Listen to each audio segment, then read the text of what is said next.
In realms long forgotten, there are tales of the Forest Kingdom, a place of honour and chivalry, known to some as the Land of the Purple Dragon, but known to all as Cormyr.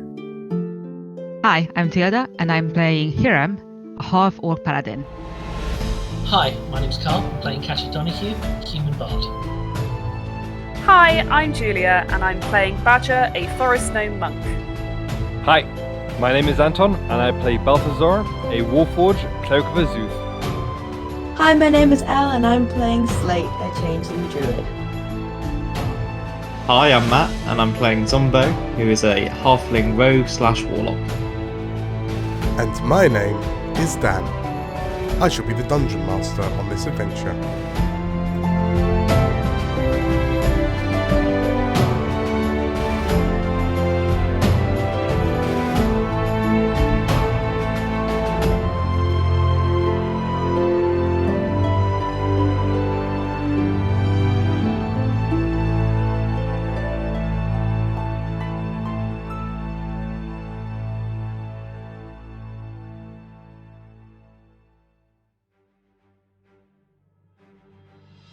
Hello everyone. Hello. Hello. Hello. How are we all doing? Pretty good? good. Pretty good. Yeah, great. Good. I will accept nothing less. Fantastic. Shall we crack on with session 3? Yes, please. We Do it. I think we should just jump straight to session 4. Yeah. Yeah, maybe. We'll see how that goes on.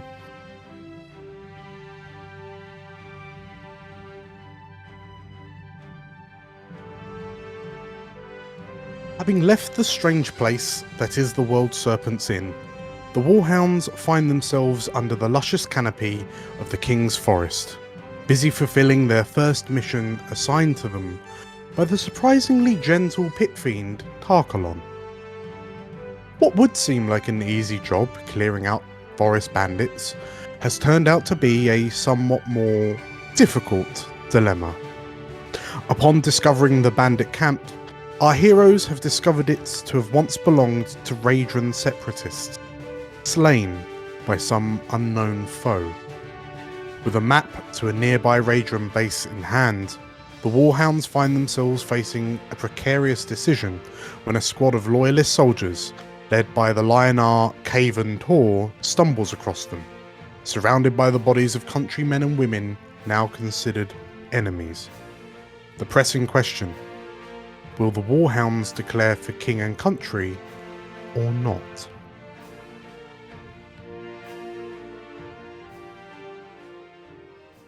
And we pick up where we left off last week.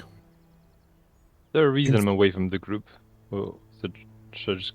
Nope, there you go. Yeah. Oh, there you go. Wait So- there. You find yourselves emerging, potentially somewhat sheepishly, from the bushes at the edge of this small makeshift camp.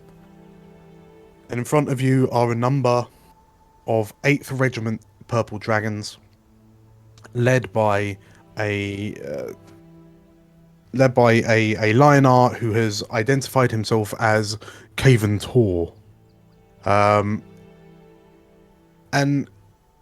as you emerge, he kind of looks to you all and raises an eyebrow slowly and says, Is this your doing?"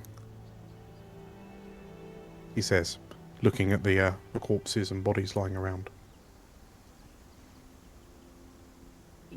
Owlbears, yes. The Raedrans, no. He looks to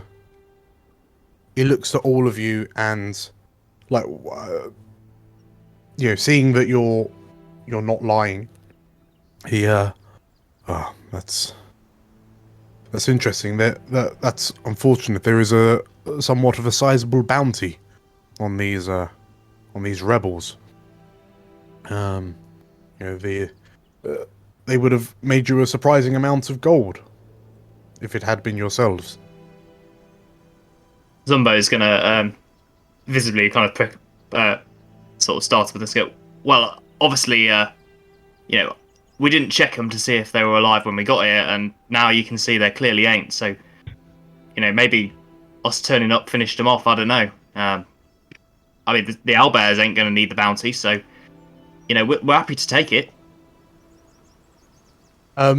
Caven smiles and sort of chuckles at the somewhat kind of macabre idea that's been put to him. And well, unfortunately, we can only pay the bounty to those who perform the act firsthand. And as you've quite rightly pointed out, these owlbears are, and he kicks the owlbear in front of him, like in the flank, and it kind of rolls ever so slightly. Yeah, these owlbears don't appear like they'll need it. Are you? And he looks at you. You don't strike me as hunters of any sort. You strike me more as adventurers. We are we are adventurers. We are with the Warhounds. And as you say that, you notice the purple dragons kind of looking to each other with kind of raised eyebrows. Surely you jest, says Caven. The Warhounds? The Warhounds? Not sure about the D, but we are part of the Warhounds, yes. Yeah, Katya, sing him the song again. She's like, maybe not the time or place. Bodies around. But yes, we are the heroes of Hullock, the heroes of the of the silver swords and all the other accolades we've been thrown at. But yes, we are they. You notice that Caven kind of visibly relaxes as you kind of confirm that you are in fact Warhounds. Well, the magnitude of your deeds helping the rightful king onto the throne is it's tantamount to legend. These are tales that we happily speak in camp and back in Suzail. You have our greatest thanks for guiding this country onto a road of peace and prosperity. And he sort of like smiles and looks around and, well, perhaps it would be more difficult to assume that it wasn't you that struck down these pesky traitors, but given that you are here, you didn't happen to find anything on them. And he sort of like, he's looking at some of the bodies a bit more closely. It would seem that perhaps these owlbears weren't the ones to have dealt the final blows. Yeah, I reckon whoever got here before the owlbears did must have taken everything. He looks around and I noticed all of the supplies are still here. This does not seem to be the work of bandits or orcs or anything like that. Was there anything of interest that you found? Katya gives a look to Badger and Hiram with a sort of a raised eyebrow, sort of like, are we going to or not going to? Yeah, Badger sort of narrows her eyes slightly in reply and kind of does an almost imperceptible shake of her head and looks up at Hiram. Yeah, Hiram is shaking his head too. I'm afraid not, Master Tor. We found nothing of interest at all. And the Lionel kind of nods, nods, and, well, fair enough. At least we've been saved the trouble of dispatching these rebels ourselves. So, well, given that you are the heroes that you are, I won't keep you. in case you are staying around in the area, the troops under my command were currently stationed at the Stagstead. It's a small hunting lodge, not too far from here. Any of you who are any sort of like points off in a direction, Slate turns to you all, and like there's a look of acknowledgement, and sort of like it's clear that Slate knows where this place is. If you ever need yourselves of a warm bed and a roof over your heads, we would be more than happy to have the Warhounds stay with us. That's very kind of you, thank you. Yeah, And much obliged. While we have you here, we have not been in contact with Cecile for a while. We had things to sort out in Arabelle. I was just wondering, we were not aware that the Purple Dragons are hunting the Raider sympathizers quite so actively. Well, I mean, it's yes, we are.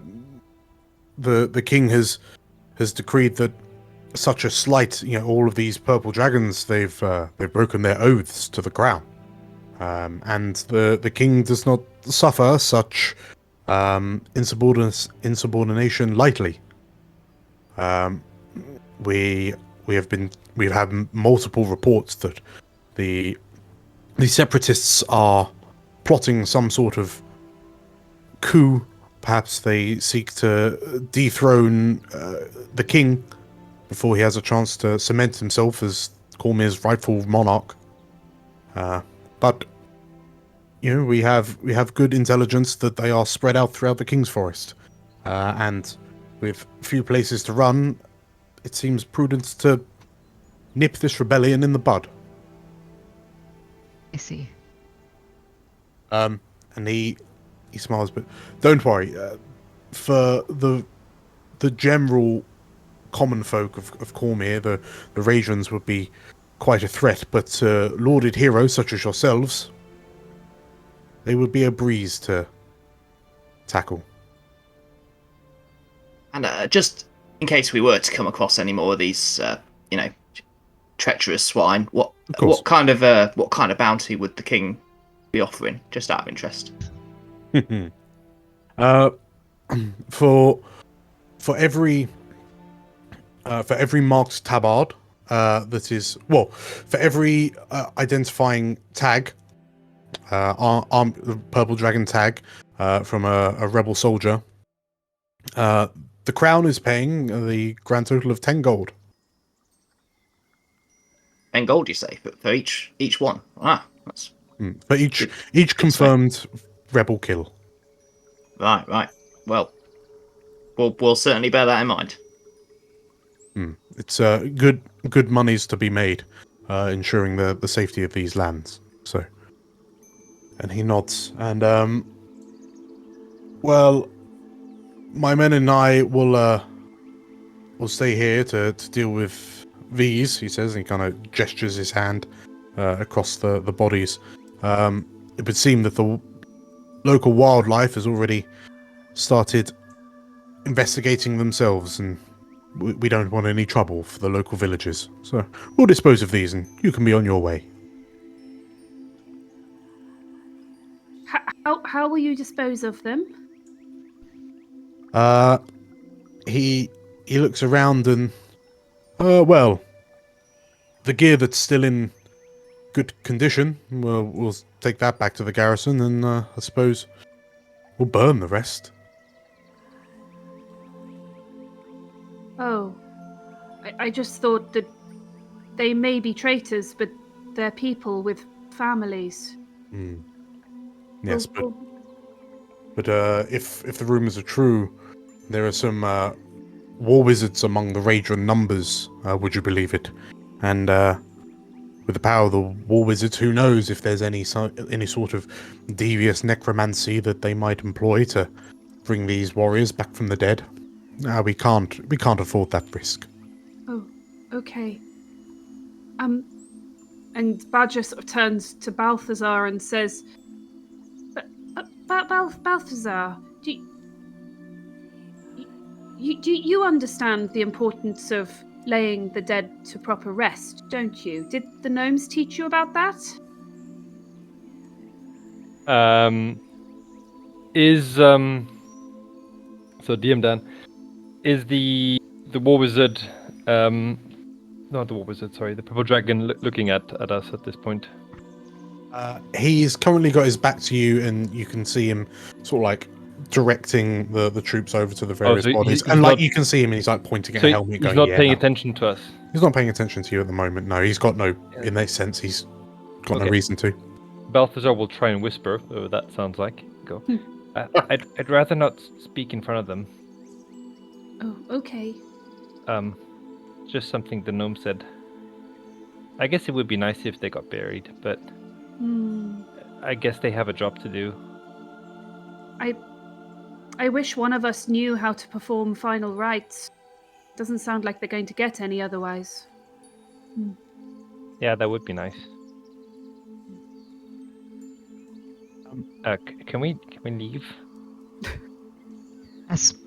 Yeah, that would be wise. Yeah. I think So- we've overstayed our welcome. So with that, as you kind of make your way past the purple dragons, you notice that there are genuine looks of admiration upon the soldiers' faces as you kind of squeeze past them a little bit awkwardly, and sort of as you get to the edge of the clearing, and any of you that turn to look over your shoulder, you see Caven Tor kind of with this trusting smile on his face as he bids the legendary Warhounds farewell. This is really uncomfortable. And Oh. yeah, during that whole conversation, Balthazar was kind of hiding behind Hiram, trying to make himself as small as possible. Yeah, he's Balthazar, what did the gnomes say about being around purple dragons? Anything that we need to be aware of? So I haven't been completely honest with you. Well, I haven't told you everything I know, which isn't much, by the way. But That's fine.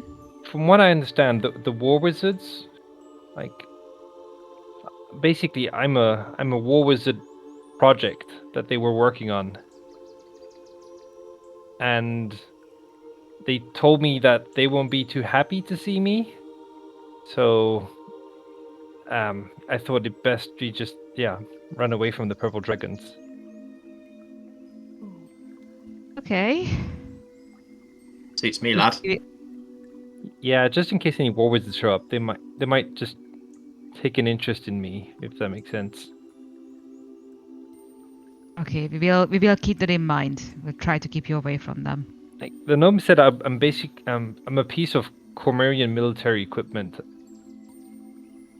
Ooh, okay. so that's kind of why it's a bit awkward. Can't keep them away from you, at least obfuscate them so they'll be distracted by other things rather than you. Okay, yeah. I hope that doesn't bother you guys. It's not the worst we had, trust me. Cat is sort of looking off into the middle distance, like.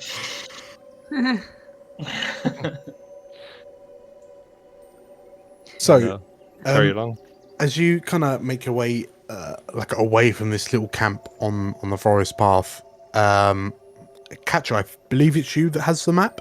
Yes. Okay, so yeah, you've managed to kind of make a way from the camp with what appears to be a map to the Raedran base. It doesn't take a high-level wizard to figure out that the base on the map is most likely the one that Caven Tor was referring to, that they were kind of looking for.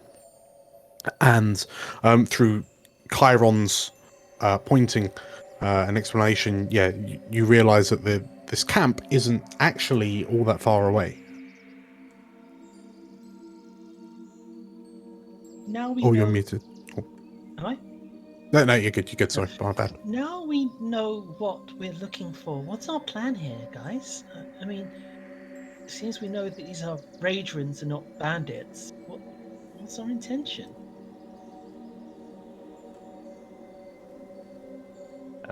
I'm new here, so I don't really have an idea. It's a complication I was not expecting, I'm not going to lie.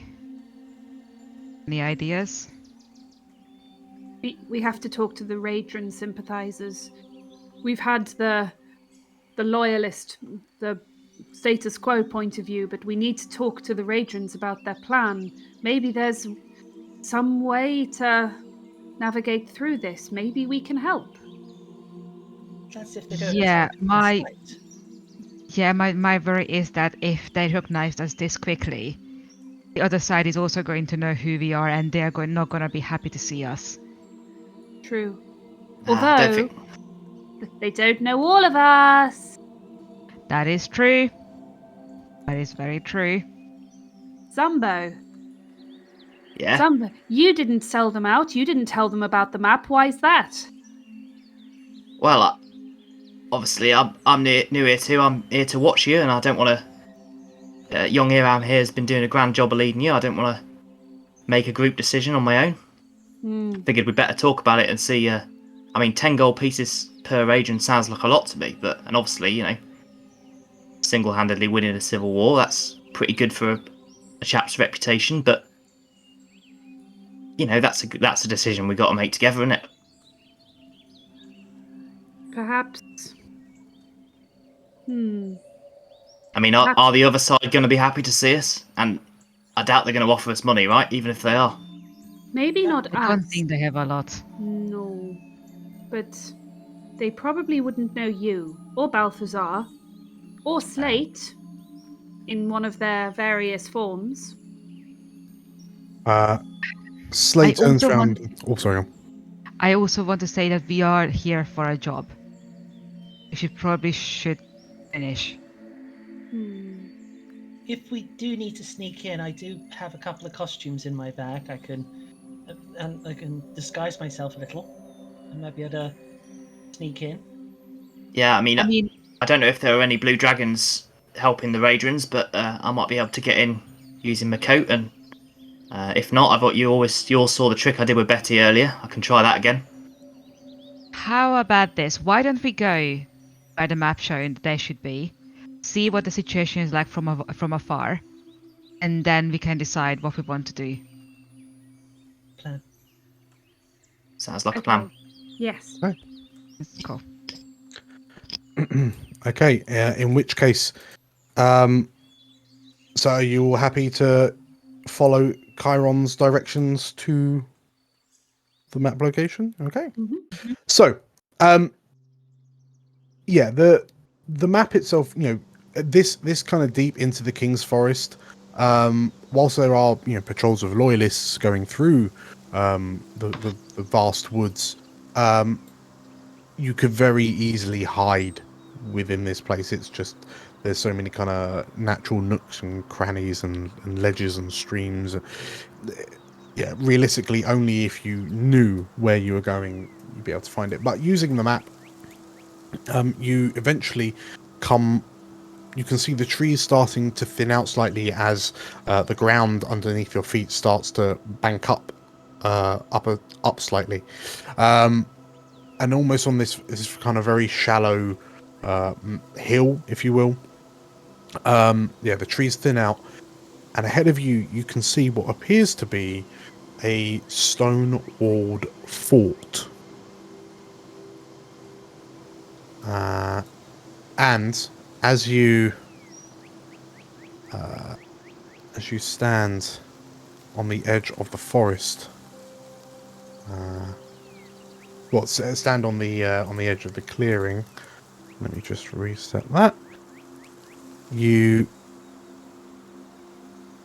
can see that atop the palisades, the stone palisades of this fort, which doesn't look like it's in the best of states. You can see that there are a number of purple dragons kind of standing watch and looking out. You notice that whilst this is clearly marked as like the Raedran camp, the purple dragons on the walls are not wearing tabards with a red stripe across them. But there also doesn't look to have been any sort of conflict. So what's the What do you plan? do? Are we still hidden in the tree line? Yeah, you're far enough back that these purple dragons don't know that you're here. Well, Katya, what disguises exactly have you got on you? Well, I mean, I can either go with a minstrel, I managed to pick up sort of a noble's costume, or just general urchin ragamuffin. A minstrel, perhaps? You're accompanying this worthy captain? She Yeah, rumbles in a bag and brings out a bright, colourful, sort of multi-checkered, diamond checkered sort of costume. I was thinking we could offer, I could offer to lend them some naval support. See if that'll, I'm still technically a serving officer in the Blue Dragons. They might buy it. Might get us in. How far away are we from the sea, Dan? My geography of Cormyr is not that great. I mean, you're not close. No, so There's- it's probably not that likely that I've walked Yeah. from the there's coast. If you Okay. have walk, you've gotten mighty lost. Okay, all right. Well, maybe scrap that idea then. You could say you found me, and like I'm here to help. If you're comfortable with that. Sure. You're I guess. a former sailor who's looking for work off the seas and further inland. I'm your travelling minstrel, and you're delivering. I'm sorry to say this, Balthar, but you're delivering a weapon for the resistance to use. Sure. Maybe we find out if they are resistance before we. Yeah, we say I that. was about to ask, is there a chance that Badger could take a better look from above? How good are you with climbing trees and heights? I am great at trees, Hiram. I'm so glad you asked. I lived in a tree for years. Do you want to take a look?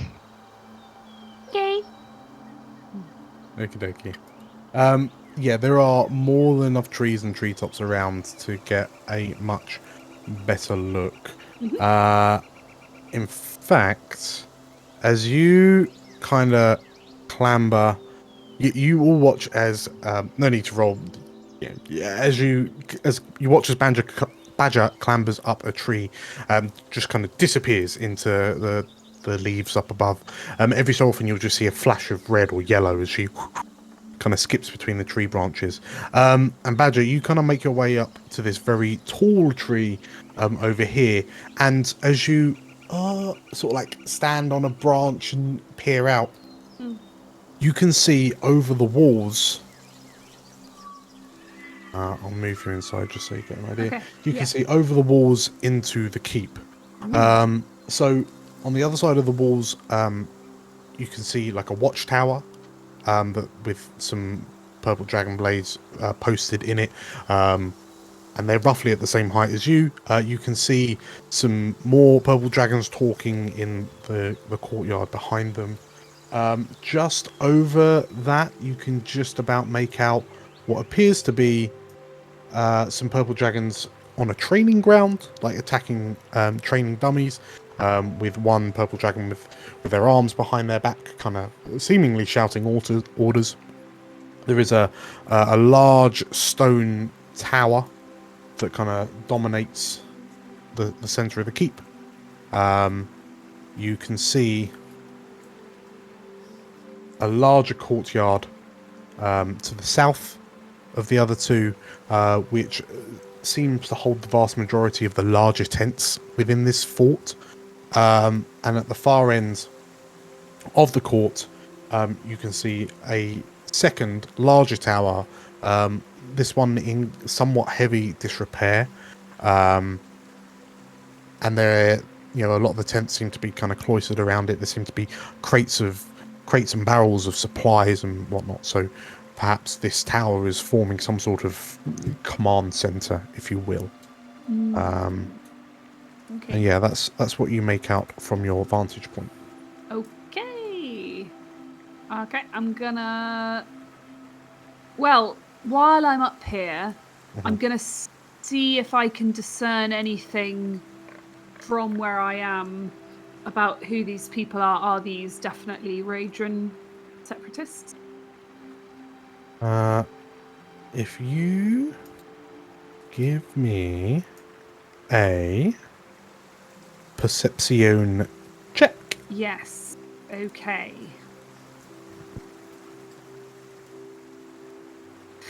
Oh, come on.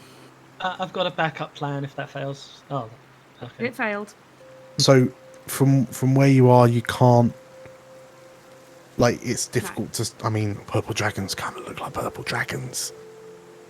They all look the same. But yeah, so you make it back to the rest of the group How to report your findings. far away are these guys from us, approximately? I mean, realistically, they're probably about, I don't know, 60 to 100 foot, wherever. Like, there'll be places up to 60 foot that you could, still be in cover. Yeah, I just relay all that information and the fact that it was difficult to tell from this distance whether they are Raedrans or something else. Okay. I'll need to get 30 feet to do the backup. Okay. Well, 30 feet, like, if you go to 30 feet, you'll be able to do that, but they might then spot you. Could Katya try and sneak to one of the sort of trees? Yeah, Or that something. would be a good thing to do. Yeah, so you sneak in? Yeah, she'll sneak into as close as she can get. Okay. So if you roll me a stealth check. Oh, for God's sake. So what was that roll? It's an 8. That's an 8. Okay. Exactly the same. So as you, what are you wearing, by the way? Well, I mean, Did you go for one of the costumes? did we decide on that plan anyway before we started having a look at who they were? I think we were talking about it before Badger went to look. I think before Katya would go off to do what she did, she'd make sure the plan was in place first. So Katya's suggestion was that Zumbo pretend to be an ex-soldier looking for work, not declare which side he's happy to work for until we know. Yeah. And offering Balthazar as this high-grade military tech that could help their cause. And you're our sort of, you're my sort of minstrel / herald. Yes. Okay. So she would have changed into the minstrel's kit and used her disguise kit to put on her black wig again. Okay. Should we have Slate in spider form on Balthazar? Ooh, good plan. Yeah. Yeah. That sounds like a Slatey thing to do. Slate. Chiron will happily become a spider and rest on your helmet, Balthazar. So, poof. Here's one of the things I don't know about the Warforged. I don't know if they can feel, like, touch. You'll be able to feel it on the wooden parts. Okay, interesting. So there's feel. Mm-hmm. Okay. Okay, so Katya, you're kind of creeping forward into the bush. Zumbo, are you staying behind? Like, Katya, are you acting as Zumbo's forward scout? Or? Yeah, she doesn't know if what she's about to do will work after a conversation with Slate, but she wants to at least try something. So she sneaks off, being a little cryptic, but she sneaks off, letting everyone know where she's going. And if she's caught, she'll obviously sort of like, verily, hello, sir. So as you kind of creep forward. You're in a minstrel outfit. Yeah. Okay, right. So imagine this like yellow and green diamond outfit, but not with the big jingly hat, because that would be ridiculous. There's no bells. Okay. Bells. Disappointing. So as you try your best to like creep up to the bushes, and Imagine as she's you sneaking like, why did I change first? as you get to sort of like the bush that you're aiming for, and you think, oh, and then you kind of poke your head out to see if you got away with it. You notice that one of the purple dragons is just looking dead at you. And like from this distance, like this purple dragon's close enough. And like you see she turns her head, and she sort of like, you hear her kind of say something. It's a bit too far away to hear exactly what she said. And then you notice the other purple dragon kind of looks over in your direction, and the two of them are just looking at this green and yellow diamond minstrel hiding in a bush. She stands up. She stands up and is like, I mean no harm there, sirs and madams. I'm just I was just making sure that what we were looking at was indeed what we were looking at. And as she sort of steps close enough, she looks to the dragon or the supposed dragon on the wall, and she really focuses on him and casts Detect Thoughts. Okay. To which her nose bleeds a little as she does. So these. Okay, so just for reference, so they're on top of these walls. The walls are about 15 foot tall. They're old, they're unkept, they're in heavily disrepair.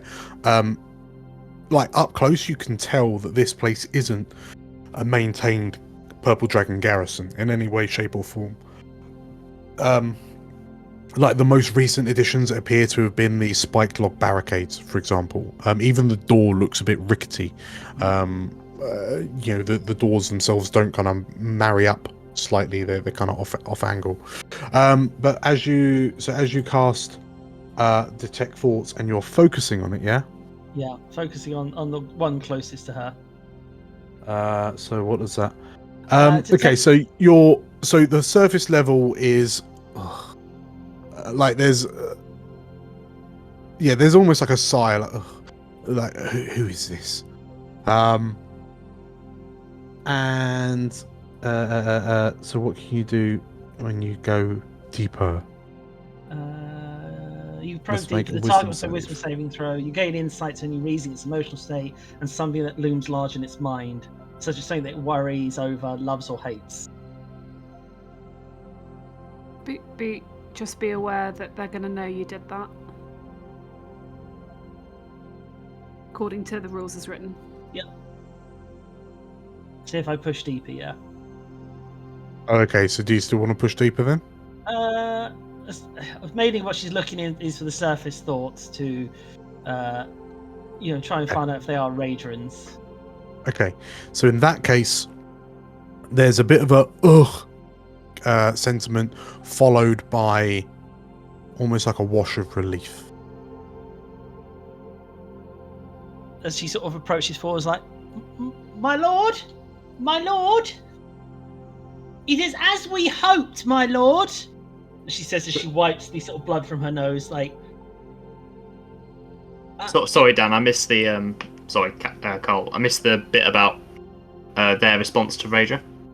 Well, it seems There that was they none. are. Oh. Yeah, there was none. There seemed to be relief that we aren't something. So. Oh, okay, fine. The assumption is that there's relief we're not Raedrans. At least Okay, that's cool. my take on it. But yes, my lord, it is as we hoped. Step forward and make yourself known. And she starts strumming on her lute, a jaunty theme. Yeah. So Zumbo, who's been preening himself and kind of smoothing out his coat and trying to wipe some of the owlbear blood and dirt off it, strides confidently forward and takes his hat off and gives an elaborate bow. All right there, Captain Zumbo Marifat, formerly of the Blue Dragons, at your service. Detect Thoughts is still going, right? Lasts for a minute? Yeah, it lasts for a minute. So the surface level on the... as Zumbo strides forward, the surface level 4 of the dragon that you've detected thoughts on, it's almost like there's a confusion, like a bewilderment, as Zumbo as you stride forward. And the female dragon kind of looks down to you, and I'd appreciate if you did not approach any closer. This is a purple dragon garrison, and it is off limits to civilians and commoners. Well, I'm clearly not either of those, so I'm here to help. As it happens, I've got something I think you might be interested in. Katya, tell them what we got. My master here, Mr. Zarafat, was pray me be honest with you, sirs. We was hoping that the place was devoid of any real organised military, as we have the most valuable of weapons to be used in the upcoming fight. Two dragons. You notice the two dragons glance at one another. And what's that you've got? Says the dragon. And she notices presumably this lumbering shape behind Zumbo. Yep. Walk past. The male dragon pipes up and did you fish him out the sea? Did you? Story is you should have it, sirs, that when a group of heroes was fighting in the streets of Sazale, such a creature did indeed fall into the ocean. My good companion here, Mr. Marifat, a man of the nautical persuasion, was able to retrieve said object and bring it here to you, good sirs, for use as to how one would fit. Aye, and a more potent weapon of war I hadn't seen before or since. I saw this beast kill a clubber giant tentacle as big as me to death with just that staff he's holding. Fearsome it was. Really a terrifying sight. Still have nightmares. Yeah. Balthazar, what are you doing? Just standing still. Okay. Just kind of looking at one or the other. Yeah, that's it. Hiram, Badger, is there anything that you're doing while this little pantomime's going on? Just staring, going. Hiram? Yeah, I'm just trying to be not seen and keeping Emily in place as per usual. Okay. So, in which case, first off,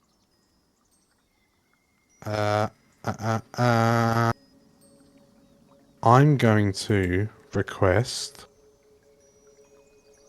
See, I would argue that is not entirely the truth. So let's have a deception check from Zumbo and Catcher as you spin your tails. And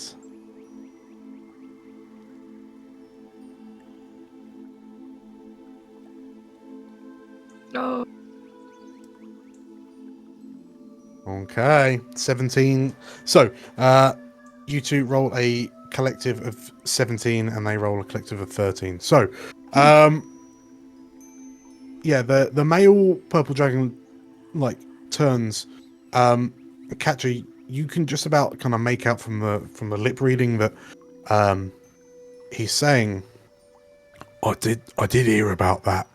There was some great big mechanical beast that fell in the Dragonmere.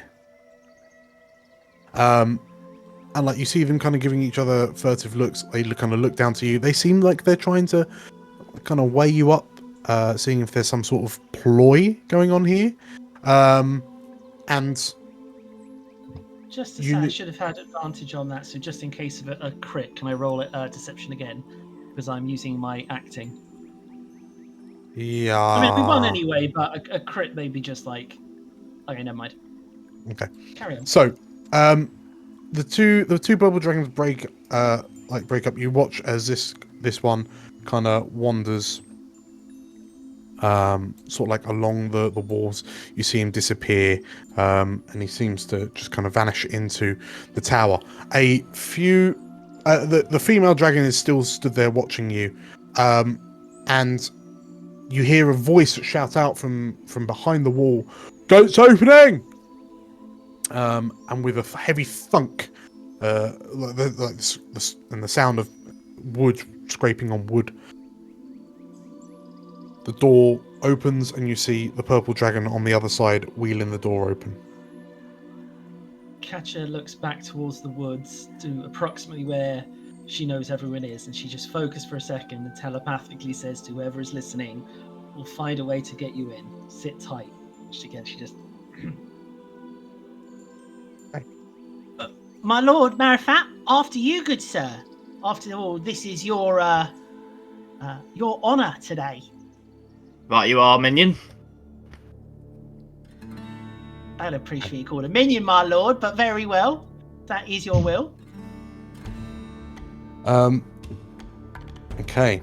And Hiram and Badger, you watch Zumbo, Catcher, Balthazar with Slate as a passenger in spider form kind of disappear into the fort, and the gates are closed behind them.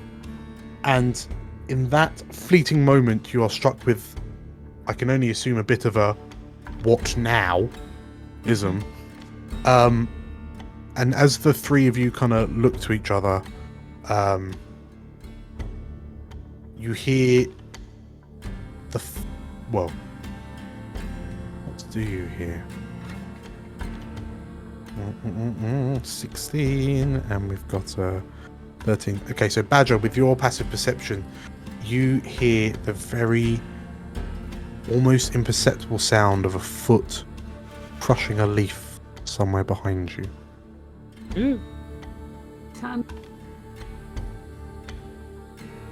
And as you turn, there is a figure whose face is concealed by a green cloak who says, "Interesting. Didn't expect to see you here." Inside the courtyard. Yes, the purple dragon kind of shows you in and says, "It's not very often that you see a blue dragon so far from the coast. Was it Lord Marifet? Was it? Sorry." Well, just captain for now, but I'm open to Lord in the future. Ah, I see. Looks like you've seen a bit of action, Captain Marifat. Judging by the state of you, we'll get you cleaned up. We have modest amenities, but we'll take good care of you. Don't mind the mess. We having a bit of a tidy up. If you follow me, please, it says, and he kind of heads under through a hole in the wall into kind of the main camp proper. You notice there are a lot of tents.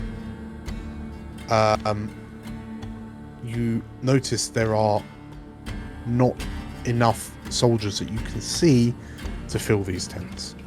And as you kind of walk through the courtyard, you notice that this group of purple dragons you're passing here, they are also wearing the purple tabards like the other purple dragons, but these are distinctly tabards with a red stripe across the stomach, across the midriff.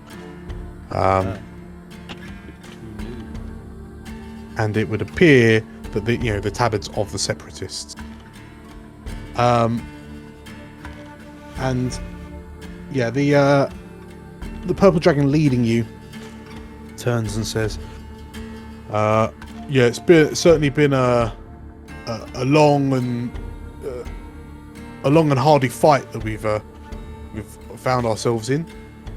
So it's always good to have anything that could tip the balance, so to speak. I have to ask, Captain Marifat, have you been to Suzail recently, or?" Nah, my duties have kept me elsewhere, but What's the situation? Well, the most tragic thing, Captain Marifat. Queen. It would seem that the Queen has been wrongfully disposed from the throne, and we've been fighting to try and get her reinstated, but the pretender king has the power of Suzail behind him. It's been a terrible affair, I must admit. Yeah, terrible. That's why I'm here. That's why me and my companions are here to help see the Queen back on her feet, back on her throne. He nods. We need all the help we can get to help us defeat those would-be, those traitors. They call themselves loyalists, but nothing could be further from the truth, as far as I'm concerned. Anyway, if you just follow me, I'll you can have a word with our leader. And as you go to approach the tower, you hear from sort of like the courtyard you were just in, open the gates! And the purple dragon you're with stops and kind of looks around curiously. Nothing to do with you, is it? He says. No. Sure as hell hope not. You expecting friends? Or should we be worried? The purple dragon kind of looks to you. You notice that the other purple dragons are looking a lot more alarmed and alert than they were when you passed. In so much that the Tellsword, who's amongst this group next to you, kind of draws a sword and turns to look. From where you are, you just about hear the sounds of the doors scraping, and you hear some kind of commotion coming from behind you. And looking over your shoulder, you see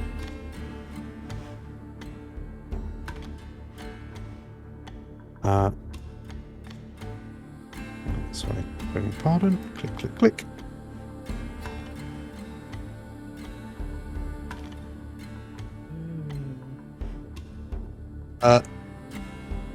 Yeah, you hear some chatting as Hiram, Badger, and Emily are escorted into the same courtyard as you, surrounded by a number of female archers in green cloaks. And Catcher, you recognize them as the women in the woods.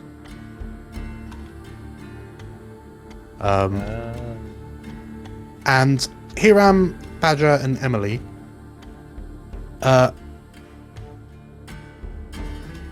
to skip back a few minutes, this female voice from behind you says, "Didn't expect to see you here."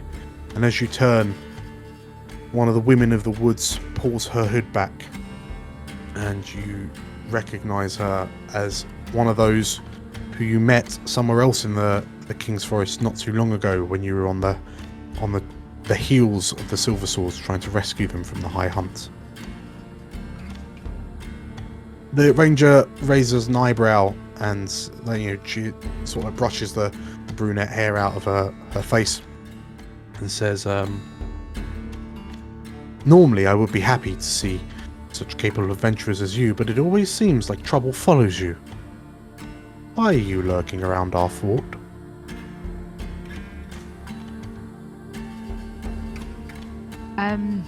You're waiting for our friends to let us know what our potential welcome would be in the fortress. Mm-hmm. And do you normally expect a warm welcome when you're hiding in bushes out of sight? It's a long story. We do not mean any harm for anyone. We just don't want to come to harm, if it can be avoided. I see, she says. And yeah, the ranger kind of looks to you, Badger, and she just kind of smiles, and I hope that you're here, or your business is good for us, and there's not going to be any problems. Are you with the purple dragons in that fort? The woman kind of looks up, and she kind of pulls a meh face, and between you and I, Badra, I would say that the dragons really are with us. Come on, they're homeless and harmless. It's much more polite to be inside the keep rather than hiding outside, don't you think?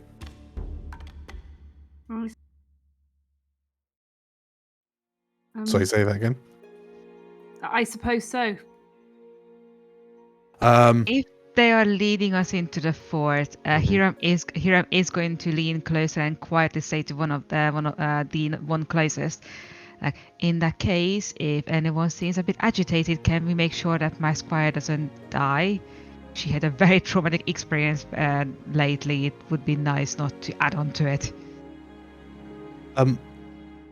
The three rangers kind of look at each other, and there's clear kind of shock on their faces, and like you catch one of them giving you a bit of a look, before they say, well, absolutely. As soon as they know who you are, these soldiers will be more than happy to see you. They will? Well, Are we sure about that? You know what we did, right? Well, the Rangers look to you, and well, we'll talk about that inside. Okay. And yeah, as they say that, and they lead you through the courtyards, and before long you catch up with the rest of the Warhounds who are stood outside this tower, with a purple dragon. You see a number of soldiers kind of with their swords drawn looking at you, and the women of the woods just kind of wave their hands away, and like wave their hands at the soldiers, and like the soldiers kind of slowly, cautiously sheath their weapons again. And yeah, as you approach, one of the rangers turns to you, Hiram, and says, "Oh, you've got some new faces, I see." yeah, we have 2 new recruits. We can introduce you later if you like. Well, I suppose Magnus isn't going to be among your number anymore, is he? No, unfortunately, no. Catch a pulls off the wig. So was this all for nothing then? Looks like. The purple dragon like makes a little shock noise as you pull this black wig off, and like as he looks at you, and you see his eyebrows kind of wobbling a little bit as he's trying to contemplate what's happened. There's this sudden kind of look on his face. Detect thoughts is probably worn off by now, but yeah. But the look on his face, you just kind of see him. Like the look says, "Oh no, I balls this one up, didn't I? I've let a disguised stranger into this fort." And yeah, the rangers kind of approach the rest of you, kind of looking to you all. One of them kind of raises a hand to you, Catcher. Another stands next to you, Balthazar, and kind of looks you up and down. I look at her and I don't say a thing.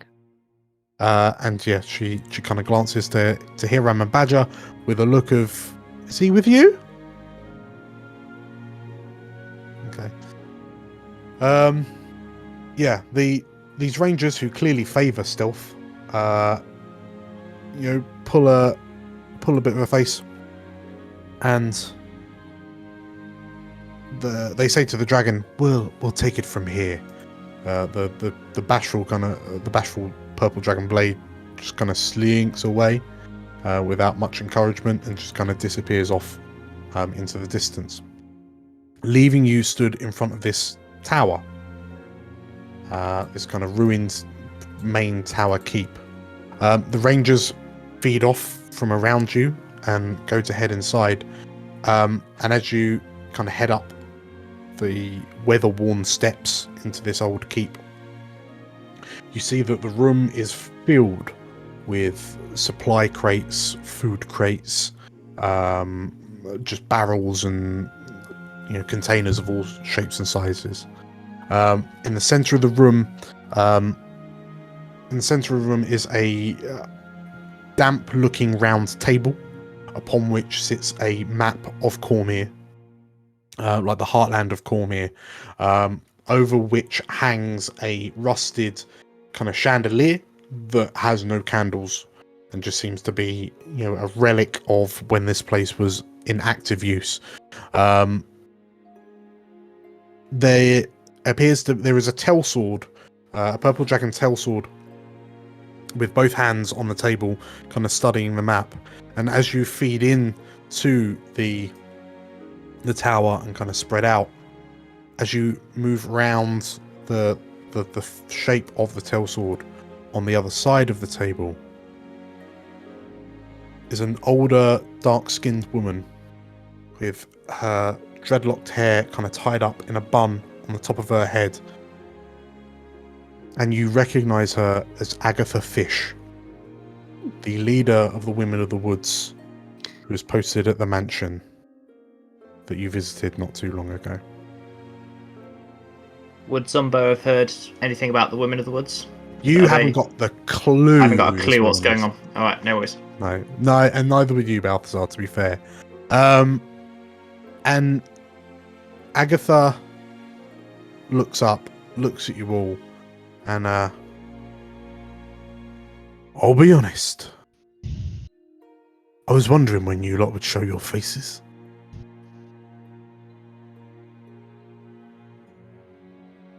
We're nothing if not predictable, it seems. Julia, you're muted. I am? Oh, now you're not. Ah, okay, I just said hello. Well, it's almost habit for the Warhounds to be drawn to conflict like moths to a flame. So I'm glad that you're in my keep and not them daft pricks over in the Loyalist camp. Well, yes, about that. We sort of wanted to talk about the situation that we find ourselves in. You notice as you say that to her, you notice that this old woman, her posture isn't as strong as it looks like it was when you last saw her. Probably a few weeks back. I mean, she looked somewhat frail. She certainly didn't seem to have the same kind of vigor as the rest of the rangers that she was in command of.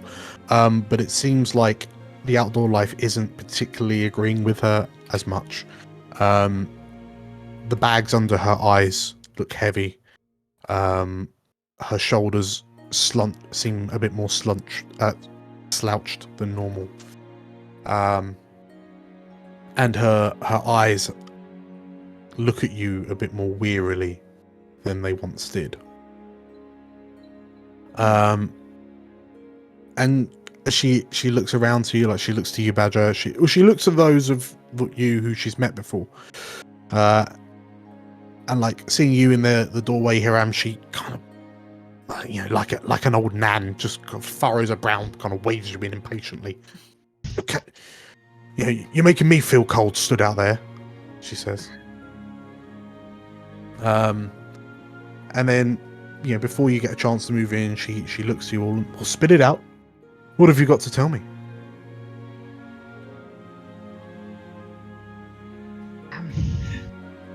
Sort of have bad news for you. Oh, good. I was actually running out of bad news. Just very quickly, you mentioned something that you're happy that we are here not with the camp of Loyalists. But the only camp we have found so far was of the Separatists. The Loyalists, and she says, like, jabbing a finger at the map of Cormyr, like she's jabbing the King's Forest.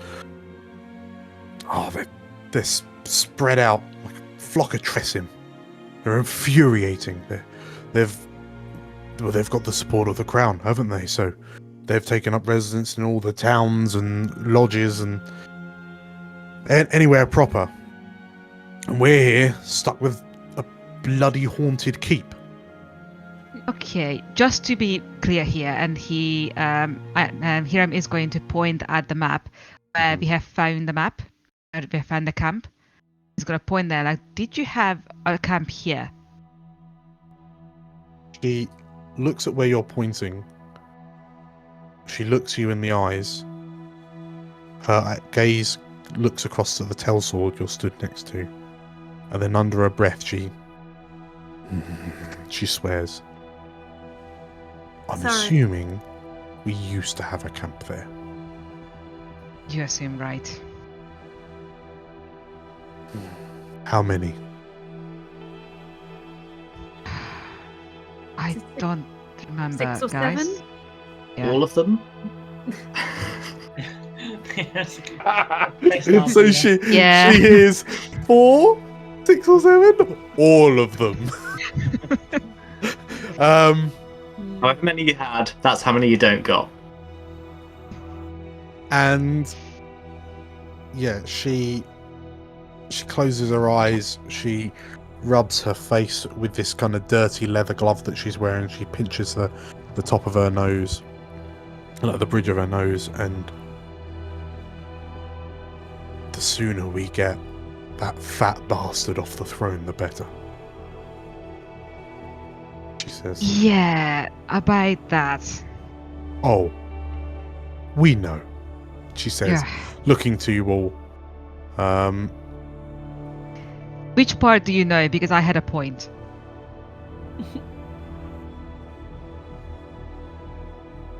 We know that you've allowed Raedra to pursue her other hobbies. Right. Do you know why they have let that happen? Did that circulate the rumor mill, or not yet? She kind of gnashes on her back teeth a bit, and yes. Yeah, we not all we know. Not everyone got that message, but we know. I won't give you any grief. I know a hard choice when I see one. That's not what. First of all, thank you for understanding. But it's more, I understand that this is not ideal, but at the same time, it's still better than all-out war with Zemberholm. Which is what we want to avoid at all costs. Aren't we? She kind of crosses her arms and... I know, she says. Doesn't mean I don't miss my bed. Okay, so now that we are all on the same page, how can we help? And she kind of looks a bit surprised as you say that. And first off, who's the mountain man over there? She says, gesturing her head towards Balthazar. Balthazar doesn't speak. He is shy. Sorry. Hiram said he's shy, and Katya said It's an automation we picked up.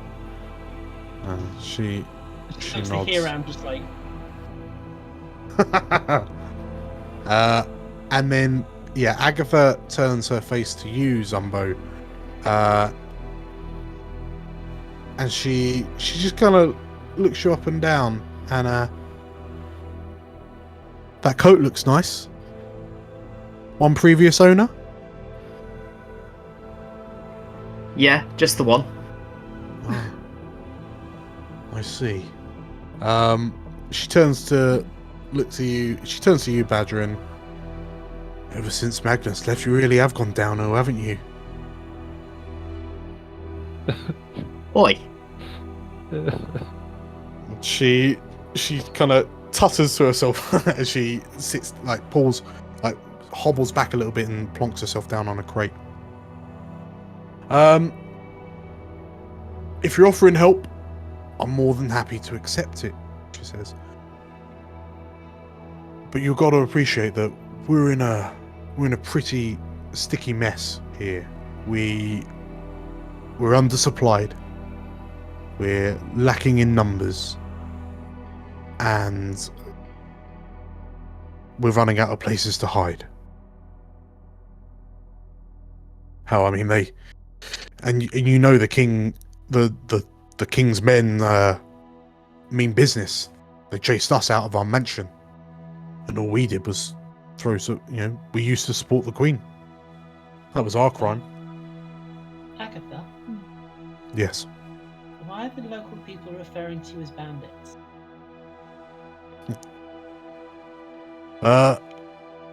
Because it's easier to kill a bandit than it is to kill a purple dragon. Rests lighter on the soul, apparently. An insight check on that one. I'm pretty sure she's telling the truth, but it's just one of those, we've been sent out here to hunt bandits. It can't be for any particular reason. I mean, Catch is pretty sure she's telling the truth, but still. 21. 21, okay. So, in the grand scheme of things, like, her words ring true. Civil war is always awkward when someone is told to kill their fellow country men and women. So yeah, that much rings true. The look on her face says that perhaps these Raedrans have had to do some less than savoury things to get by, though. And you notice, looking around, that some of the crates and barrels in this room have kind of stamps from breweries and businesses from the local villages. And they all seem to contain food, mostly. Balthazar will whisper to Hiram and go, Can you ask them why they're here? What they're trying to achieve? Speak up, boy! I assume you couldn't talk. Does she hear Balthazar? Well, she can see you. It's Hiram's ear. Yeah, not Magnus. Balthazar will just stand up straight and look at the floor and not say a thing. And he wants to know why you are here and what you want to achieve. And just, Balthazar, they helped us before. They are friendly. You don't have to talk if you don't want to. If you're not, if you're uncomfortable. I'm just saying, they are trustworthy. Balthazar will nod and stay quiet. Good. As I said, that was his question.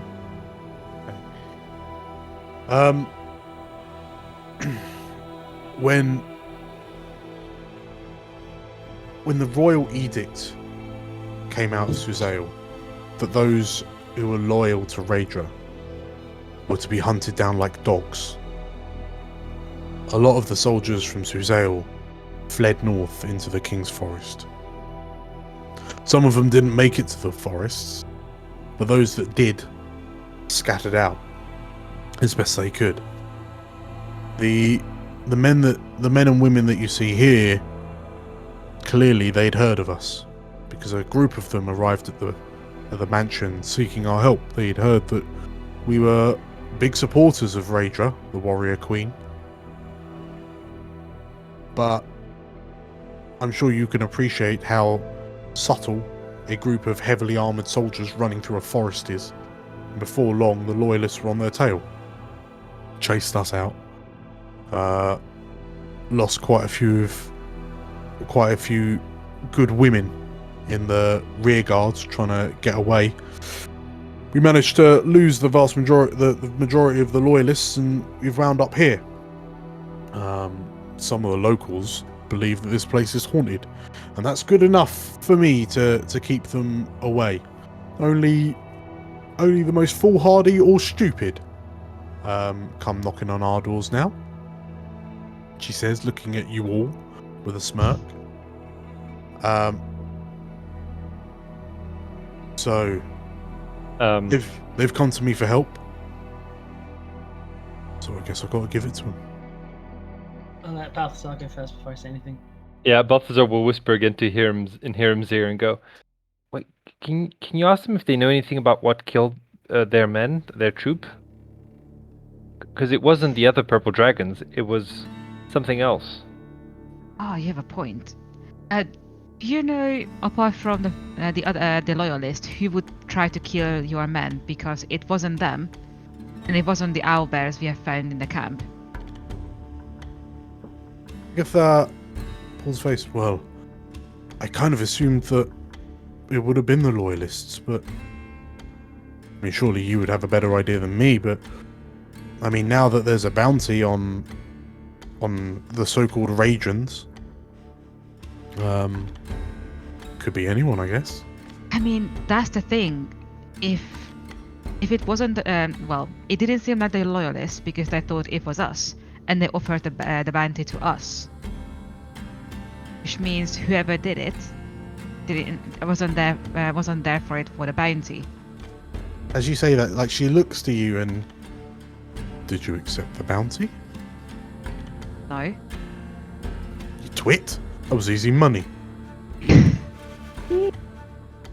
Yeah, no, it's... Well, if you've got any spare tabards, we can go back and get it. She laughs and I don't know. I look at you and something makes me think that perhaps you're not quite purple dragon material, son. Well, you got that right.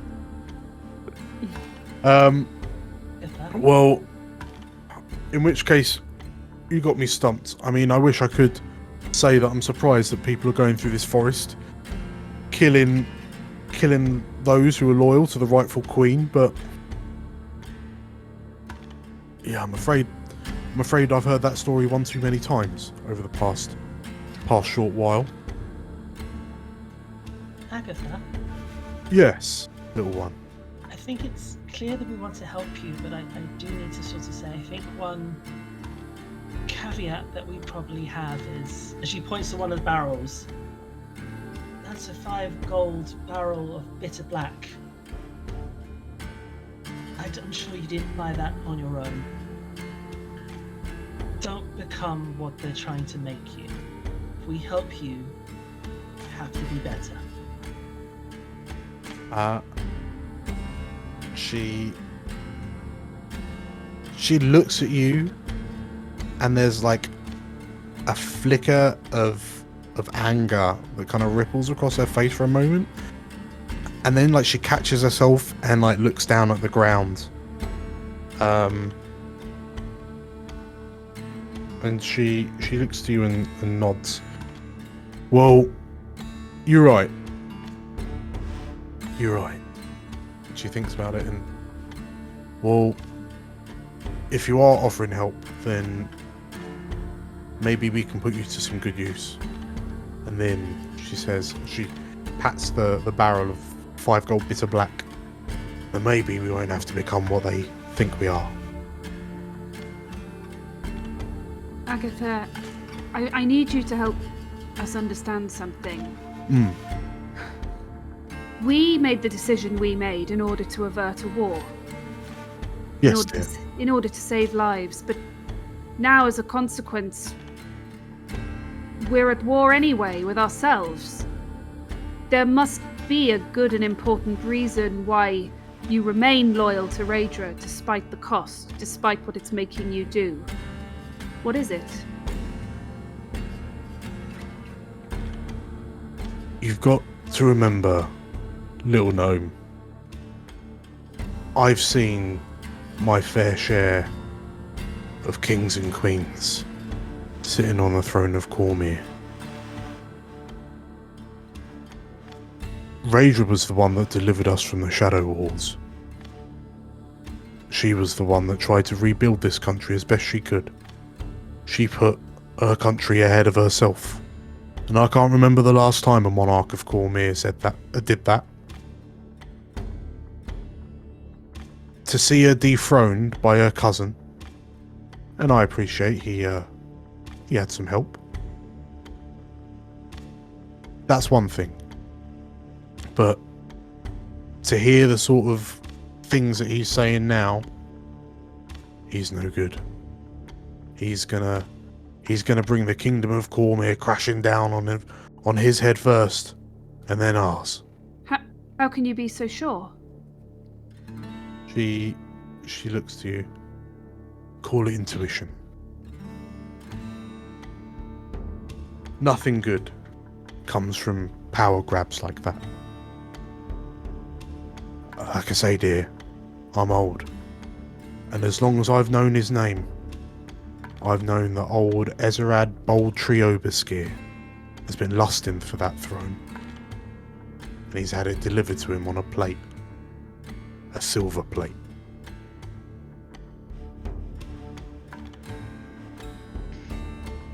She shrugs, and you weren't to know. You're not even from here.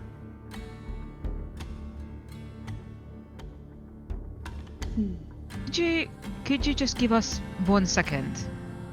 Of course. Team huddle? Team huddle. And when you're done, Yeah. I've got some job propositions for you. You know, to start making amends for your egregious mistakes. Just give us a second. Sure. And Balthazar will Right. lead into the team huddle. So, I know I said we will help, but now I'm realizing, like, I would like to because I owe them. My family owes them. However, if anyone else is not comfortable with it, we do not have to take jobs. There are other ways we can help them. It will not get us as a group is involved. What's the consensus? If we can stop them from thieving without having to remove them as a problem, we obviously complete our contract with the very lovely pit fiend from the tavern. Yeah, I mean, are we gonna charge these lot for our services? I mean, I guess that's what you lot would normally do as a group of adventurers. Normally, yes. But I think anything that we do for them would be before basically just for goodwill. Right, Do right. you think Tarkalon will be angry with us if we don't complete the mission? I'm just worried he'll appear at night and then just blast us. No, his Honestly, criteria is that we stop the bandits, and if we just stop them from stealing, fundamentally us is completing the contract. Which is why I'm telling her she needs to find a better way. If we can stop the bandits in the area, that's that done. Or we report back to Tarkalon that there are no bandits and it's a lot more complicated than the person who handed out the job thought. We could tell the scary pit fiend that, yes? I'll tell him. So, we need to turn the regions into farmers, is what we're saying. I mean, Yeah, we could try. I think that will take time. Right, okay. My concern. I mean, Tarkalon did seem to emphasise the word permanently quite a lot. Alright. Well, let's see what they want. Maybe that will help us forward. I don't know. So you hear like a coughing, like a clearing throat coming from behind you, kind of summoning you out of your team huddle. And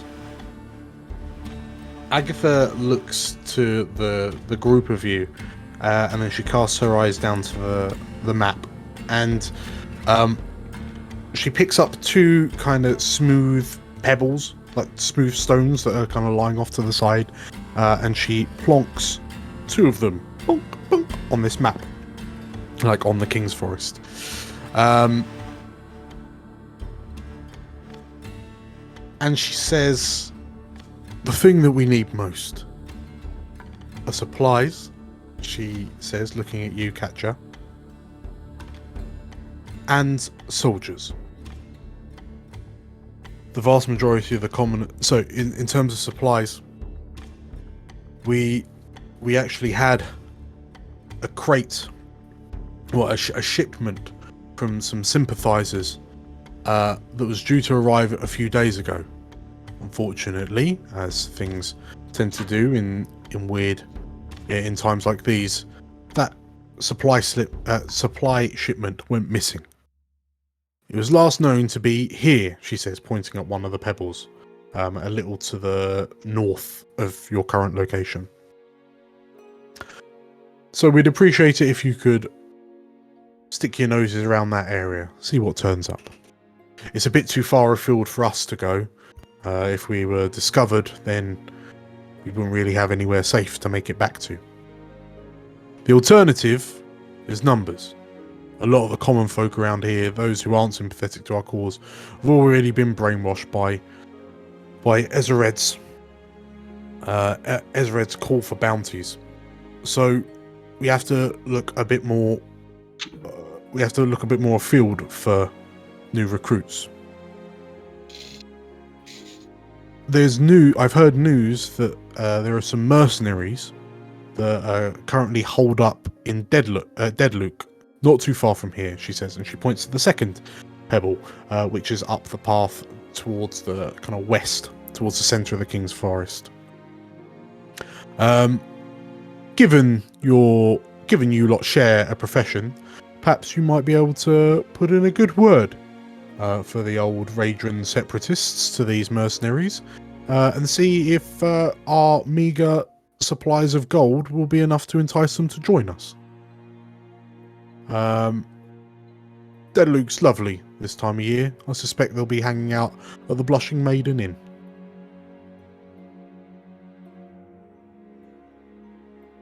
Okay. And she shrugs. Don't really know what else to tell you. You know. Times are hard. Yeah. Nice and straightforward. Okay. So, Dan, what were the 2 jobs? There was recruiting the mercenaries, and what was the first one? Find the supplies. Finding the lost supplies. Okay. So the supplies basically are to the north, and the new recruits are basically to the west. I mean, personally, I think the supplies sound a bit more attainable. Yeah, sounds easier. Mercenaries can be a bit of a coin toss. Yeah. Oh. We'll tell you what, let's go top to bottom. Balthazar, which job sounds more up Balthazar's alley? Oh, mercenaries are scary. I prefer supplies. It's supplies. Badger. Badger was up for the mercenary job, but is happy to go with supplies if that's the prevailing thought. Okay. Katya? Supplies. Okay. Hiram? I had to think about that. Supplies. Okay. And Zombo? Yeah, supplies. Okay. In which case, yeah, as Badger leaves the group. Oh no! That's what happens in this event. goes to pick up the mercs on her own. Yeah. So as you all kind of come to a decision, reach down. What's going on? I said it makes the most sense if we get them supplies, they'll stop thieving, which means again banditry in the area is dealt with.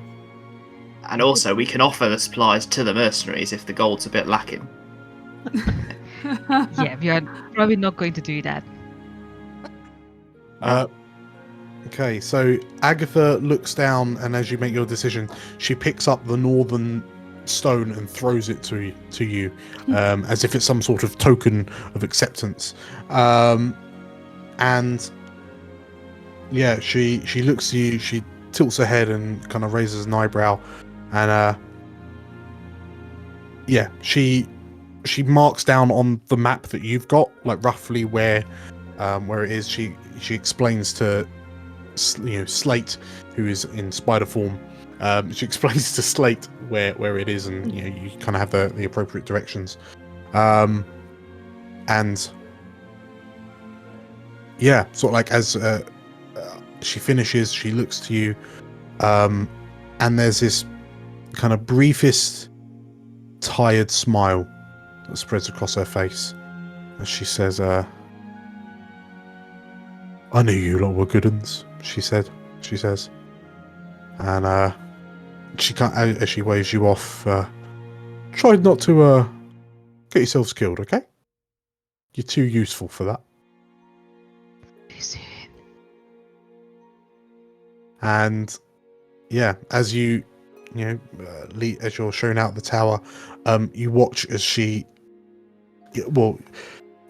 slowly kind of rises off the box that she's been sitting on. She's kind of holding the small of her back, and you see her kind of limping over to one of the doors at the back of the room, opening it and disappearing through, with a look of kind of grimaced pain on her face.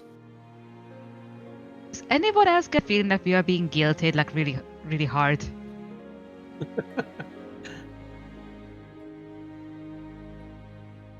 Look at your life. Look at your choices. Did she get injured in the fight?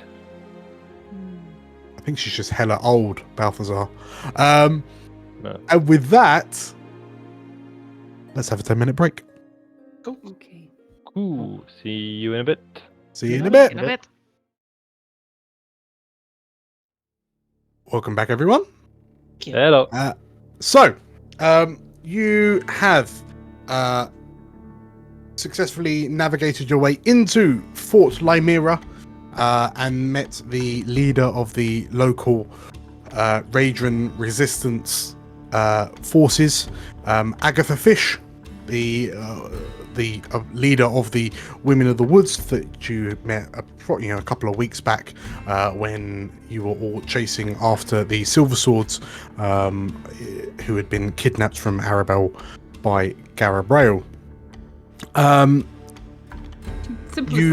Simple as that.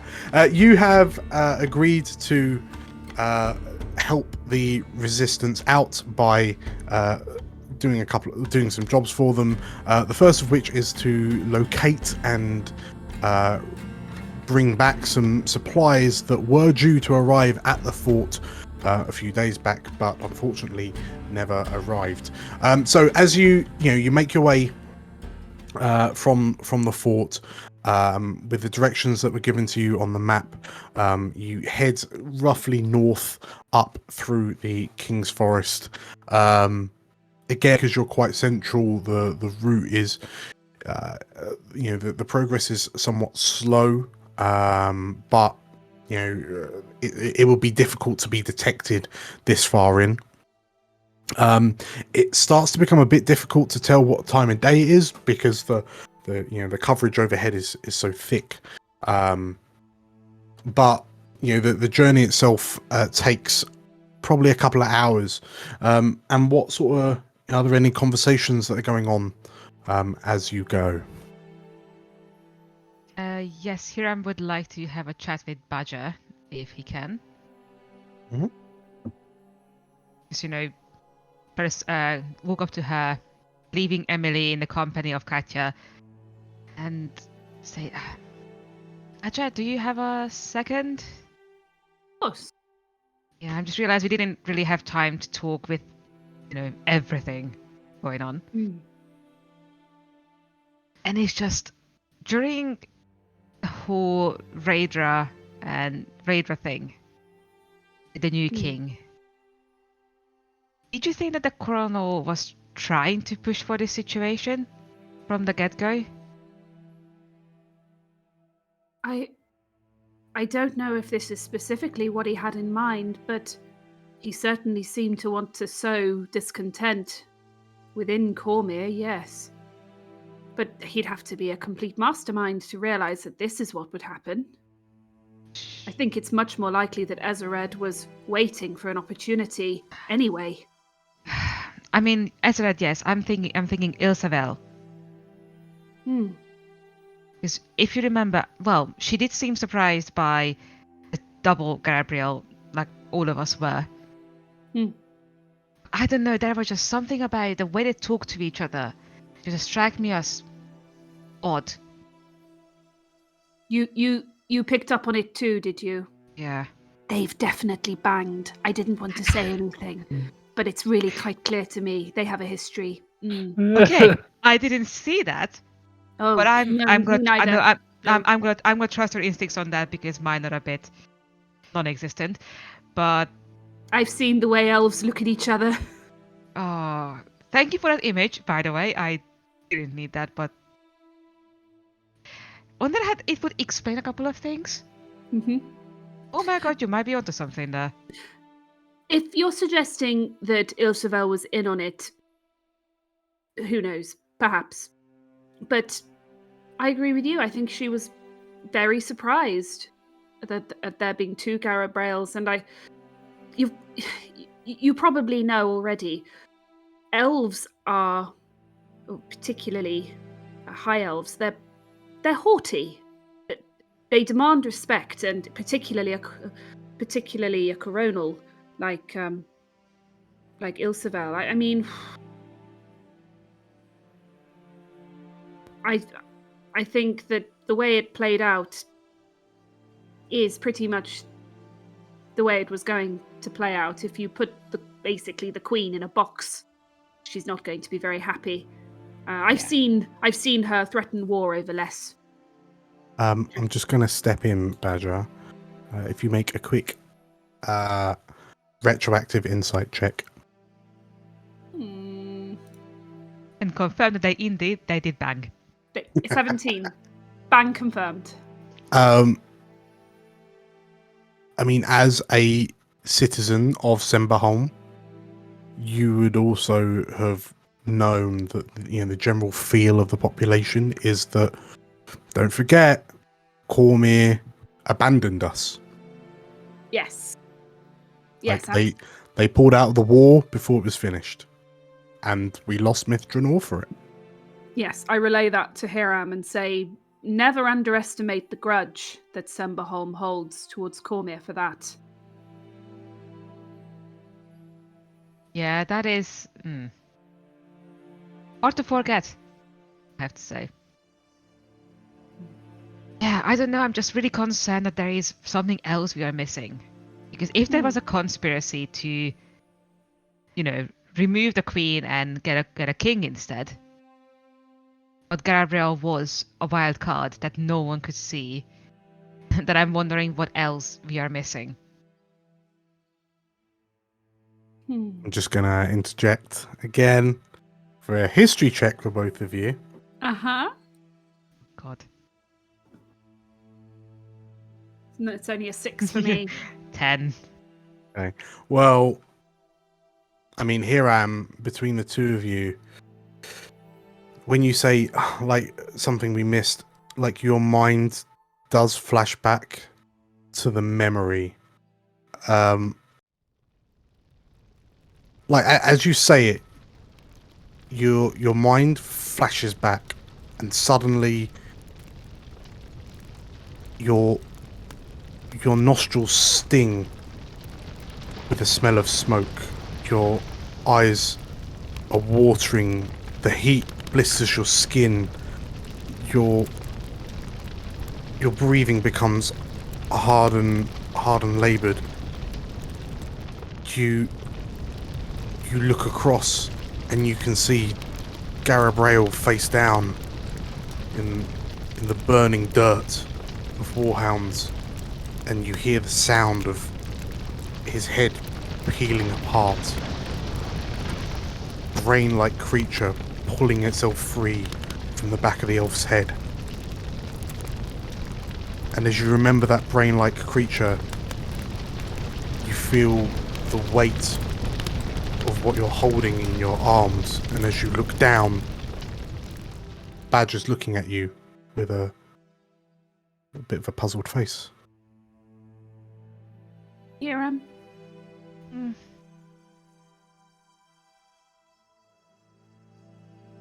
Yeah. And you remember in that moment, from everything you know of Semberholm, you don't tend to have brain creatures.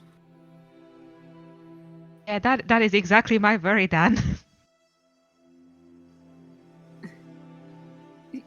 But yeah, You went away for a moment there, Hiram. Are you okay?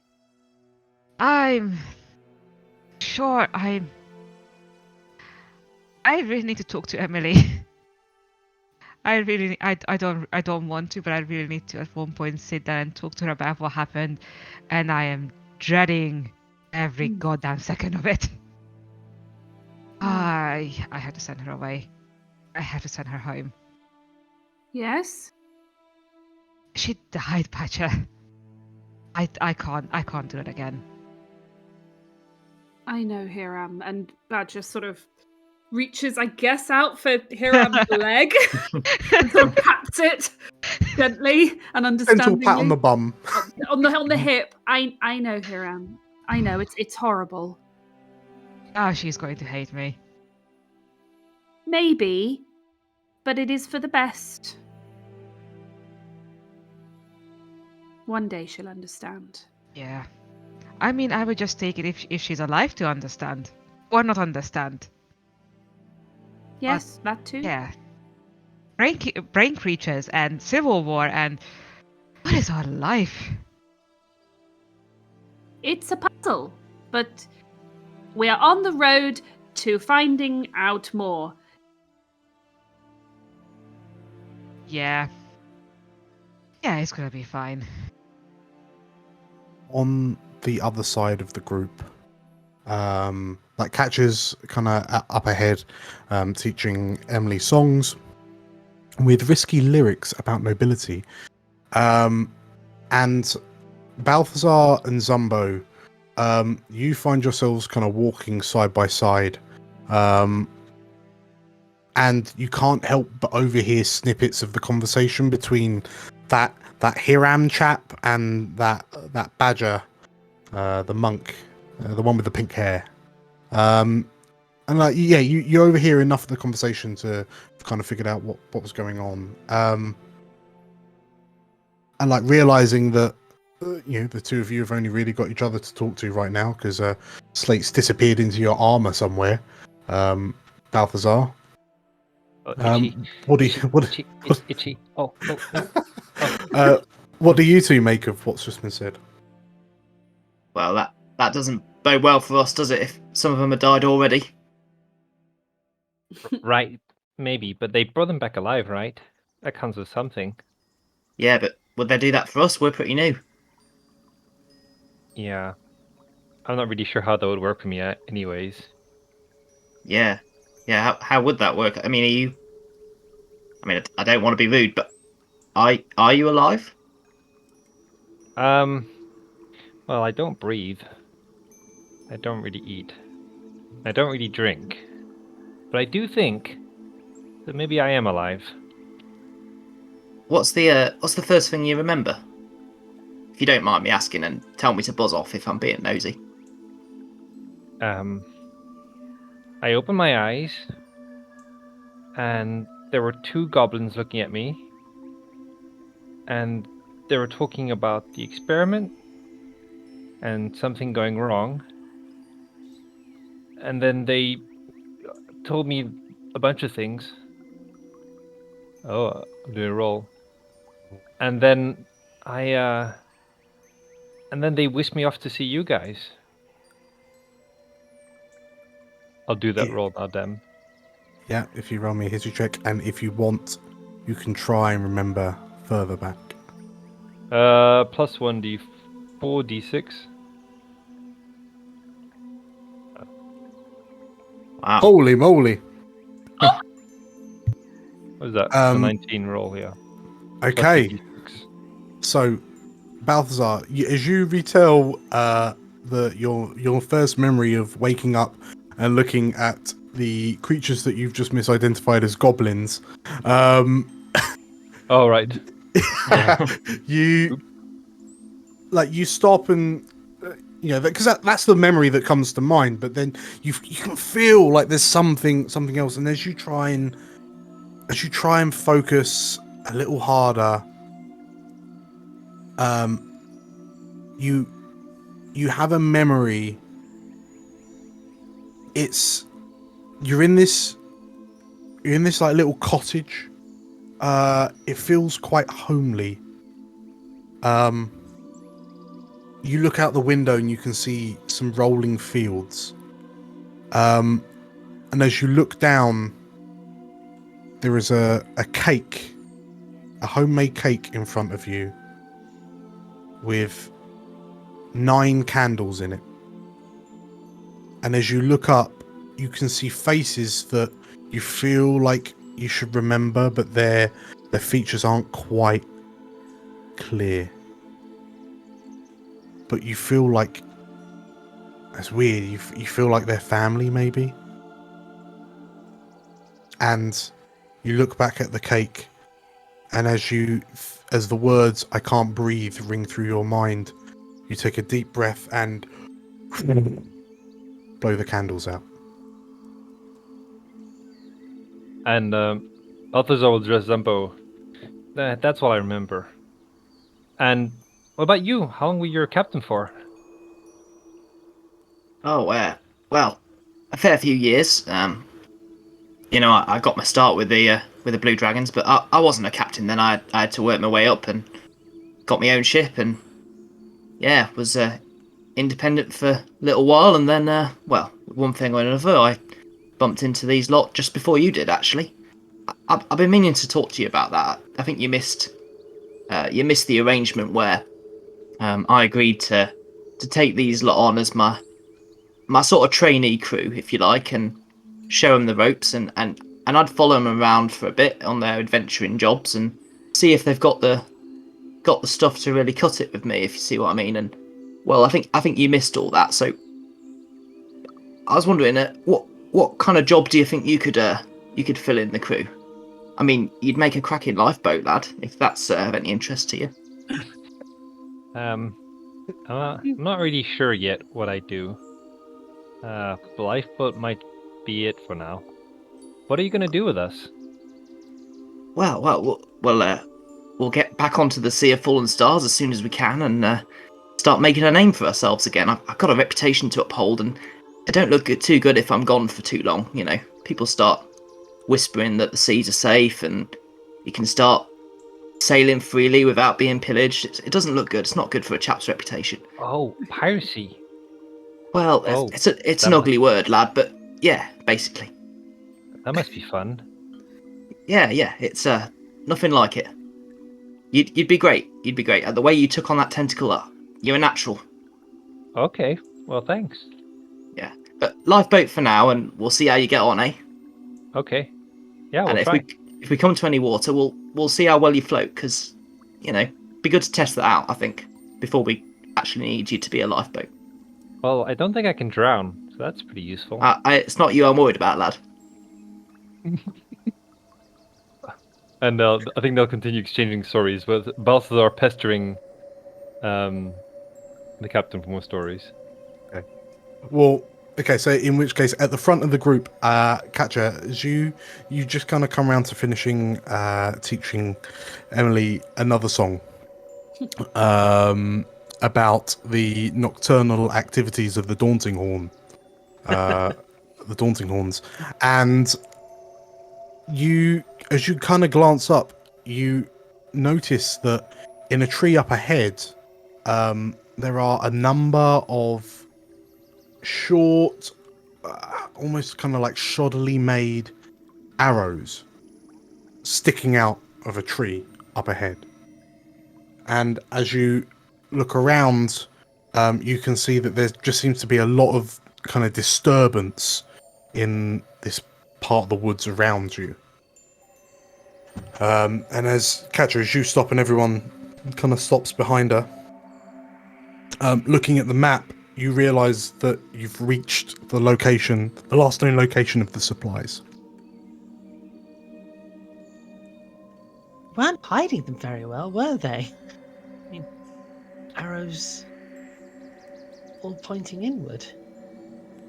But this is the location, as per the map. So, to look at it, I mean, it's just a deep-ish part of the woods. There seems to, you're away off the beaten track. It's clear that the Raedrans didn't want to have this supply caravan going along established, safe trade routes. So they, in inverted commas, gone cross-country. But yeah, as you look around, I mean, you'll all notice that, there's quite a lot of like dirt kicked up. You can see a number of arrows just kind of slammed into, like pinned into trees from kind of all angles. Sorry, I There's a thought lot when of... you said arrows, it was literally like. Oh right, no. I thought literally big arrows pointing towards one. So I was like, No. Oh my gosh. That's Like not stolen. flashing gun balls. Free Okay, I get it. supplies here. There are a number of bow arrows kind of jutting out of trees from all kind of angles. So yeah, it's clear that there was clearly an attack in this area. Hiram, what do you do? I mean, can we look around? Yeah, absolutely. Is there anything in particular that you're looking for? Size of struggle. Okay, so struggle. Badger, what are you looking for? Or doing? I guess maybe. So there's no sign of the supplies immediately around us. No.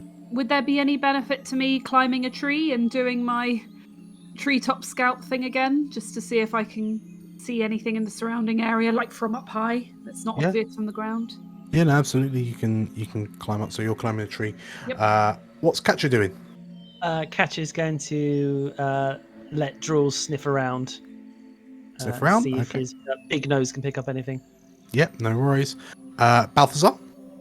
Balthazar will do perception check on the cargo or on the arrows. Okay. And last but not least, Zumbo? Yeah, I think Zumbo would be studying the arrows to see if he recognises them as like purple dragon issue, or I've probably been chased by a volley or two of those, so might recognise them. Okie dokie. So, we've got... so, first off, Drawl, if we can have a perception check, as well as Zumbo and Balthazar. Sorry, what was Hiram doing again? Checking for sign of conflict. Yep. Okay. So, tell you what, these three will do a perception check. Hiram, because you're looking specifically for struggle, let's go with an investigation. Oh wow, Matt. That's... Oh my god! Oh, Yes. look at us go. Okay, good 19. perception checks. My god. Good Badger. investigation. We'll Here we go for an athletics. And 1, 2, 3, 4, 5. Who have I missed? Oh, well, Oh, no, I that's mean, it. That's yeah, it. I mean, you could give Catcher one, but again, I think she's just holding on to Drawl's collar, let him sniff around. So, Okay. Right. Well, I mean, in that case, Hiram, as you kind of go walking through the area, you can see that there are distinct kind of scuffed footprints. Clearly, where someone's a foot has come to a rapid stop, or like spun round. The movement portrayed by the footprints under that you're looking at really kind of imply that there was some sort of brief battle here. The movement is very, very erratic. Badger, as you climb up into the trees with your 14, you manage to kind of get high enough that with a bird's eye view, you can see pretty much where the battle arena was, if you will. But you can make out from your vantage point the tracks of the carts that were carrying these supplies arriving kind of coming in, there being some sort of battle, and then a lopsided set of cart tracks leading away from this site. Okay. Zumbo and Balthazar, blimey, yeah, with your crits of 25 and 27, as you look around at the arrows, these aren't very... they're certainly not Purple Dragon. These are, for all intents and purposes, are like sharp flint stones tethered to twigs and the like, and sort of like roughly plucked feathers and whatnot. You pull one out, and as you look at it, you both look to one another, and then simultaneously you say, "Goblins." Kobolds. Gnomes. You both identify this arrow as a goblin arrow, and as you say that, Drool starts barking as he picks up a scent. And Badger, from your vantage point, you can see that Drool's basically sniffing at the start of where this cart leads away from the battle site. Yeah. She's going to call down. The cart went off in the direction Drool's pointing. Well, it looks like it was goblin work, so we best get after him before they eat everything. Oh no. Guys, you don't think it's... Do you? Couldn't be. Oh God, no. No, it's not in the King's Forest. It's not going to be them. So, you... I mean, just Zumbo, Balthazar, you haven't seen any what look like large explosions of air, have you? What? No. Exploding air. Okay, No. then. Most likely not then. I think we're Is there anything you lot want to share before we get blown up in...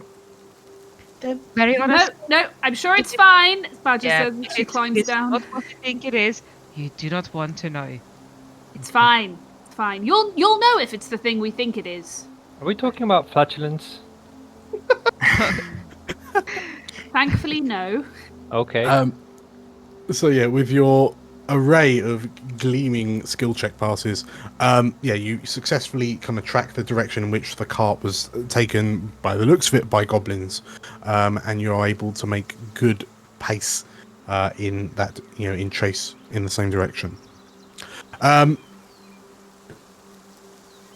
It's not that far. It's only about an additional half-hour journey from where you are before the trees start to thin out a little bit, kind of opening out as you kind of slope into this kind of valley, this kind of dip in the forest, and you see that a path becomes more and more noticeable, like less discreet. There seems to be a patch of forest that is more and more well used. It just kind of emerges from the wilderness. And as you go along, you also start to notice an increased amount of kind of scattered debris and trash that has just clearly been discarded. So broken bits of wood, like crate wood, and rusted metal, like weapons, just kind of thrown off into bushes and verges and the like. And before long, you can hear the sounds of... It sounds like a tribal kind of drumming off in the distance. And as you get a bit closer and the drumming gets louder, in this kind of... in this small kind of valley, you see a camp surrounded by a very crudely assembled wooden palisade. And looking down into it,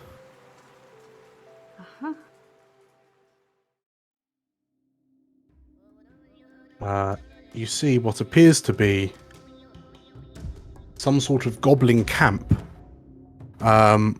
where the goblins are currently forming a circle around what appears to be a very large rock with a totem propped up against it, and they're all kind of waving their hands up and chanting, kind of hopping and dancing from one foot to the other. And behind them, from your vantage point, you can see a cart of supplies. Yeah, and these goblins, like they're not trying to be discreet or subtle in any way, shape, or form. But yeah, they are having some sort of. I mean, is it a party? Is it a ritual? You're not sure, but they're all dancing around this big grey lump. Rock, like a big rock. I think what we need is the ability to create a bomb and just gently let it just go into the middle and then blow it up. So, what do you do? Does our position on the map, is that how far away we are, or are we? No, you are a bit further back. Yeah, looking down, you're probably about 50 foot out. You can see that this is a relative. I mean, look, if someone said it was a goblin camp, everything that you imagine is basically what you're seeing. Kind of badly made animal fur tents, the animal hide tents, just piles of hay. You can see what looks to be a mushroom farm over to one side. Just piles of discarded rock and rubble just littered about. Some very hastily assembled looking spikes on the front gate to stop would-be intruders. It's clear that the totem, you notice one thing, is that what appear to be totems of some sort at the front of the camp appear to have been cast down, like smashed. And yeah, you notice that there are only the vast majority of the goblins are dancing around this edifice, and 2 goblins are standing guard at the front of the camp. But they're kind of looking over their shoulders to watch what's happening. I'm assuming they're all chanting in Goblin, right? Yes. Yeah. I mean, if you're listening in, it's less. When I say chanting, I mean they're effectively just making noises. Okay. It sounds like the other side of a football stadium. Gotcha. Okay. So it's just nonsense, really. Mm-hmm. Ululating. Yes. Actually, truth be told, do any of you wish to listen in? Try to listen into the chanting. Yeah. Yes, Catcher will actually reach out and touch a mind of a goblin.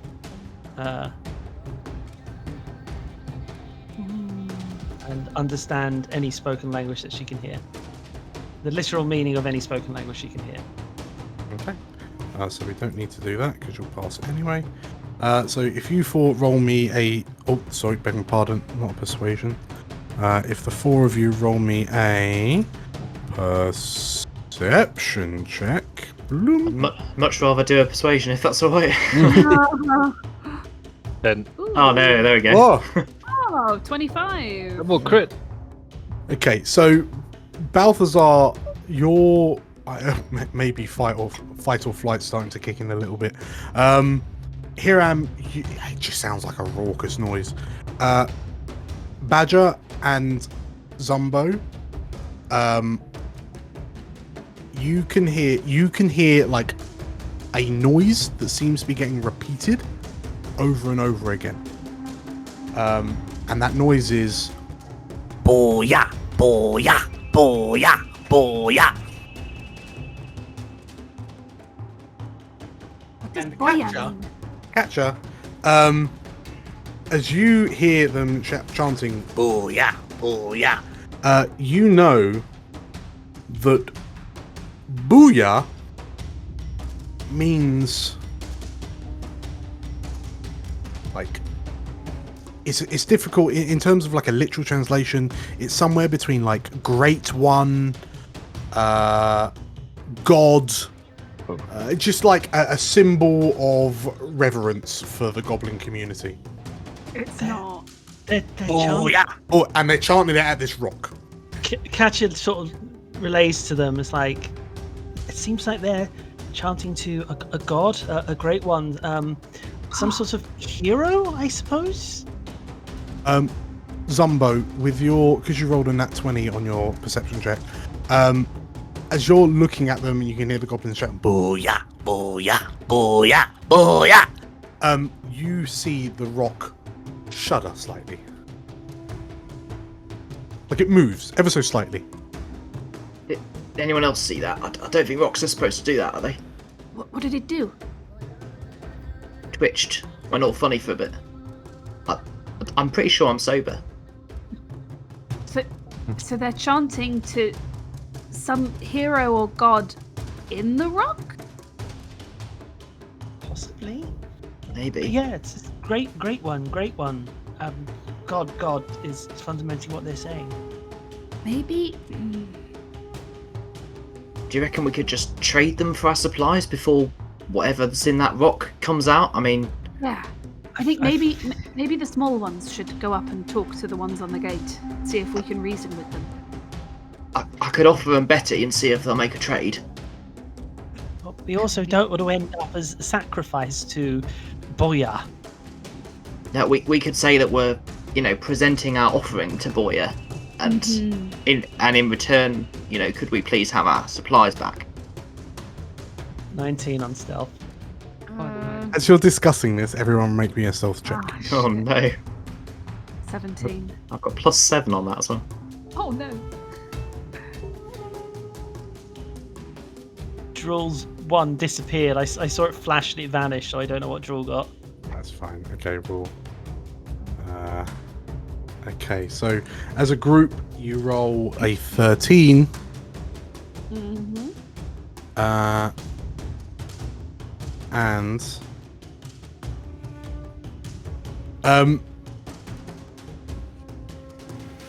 okay, so 13. So as you're kind of discussing, you hear some kind of voices off to the side, and there is a group of goblins comes emerging out of some bushes, and they're kind of just chattering in goblin to one another, and as they're going along, you can see they're all kind of looking at the camp, this big kind of stone, this big rock in the middle of the camp, and they're like clapping excitedly, and you see some of them goblin for an hour. Okay, in which case, yeah, they're kind of going, Come on, we don't want to be late. We have to. I can't wait to see the booyah. Oh, I'm so excited. and they're just kind of gibbering excitedly to one another. You can see one of them like jumping from foot to foot and clapping excitedly. And another one's like one of the backs kind of dragging along what appears to be the bottom half of a deer, just for for the feast, presumably. And as the group kind of goes past you, you hear one of the goblins say to the others, You go on ahead. You go on ahead. and this goblin breaks away from the group and kind of starts walking towards you, and you all look up and watch as this goblin just kind of unloosens his loincloth strap and then just starts to do his business in the bush. And this goblin slowly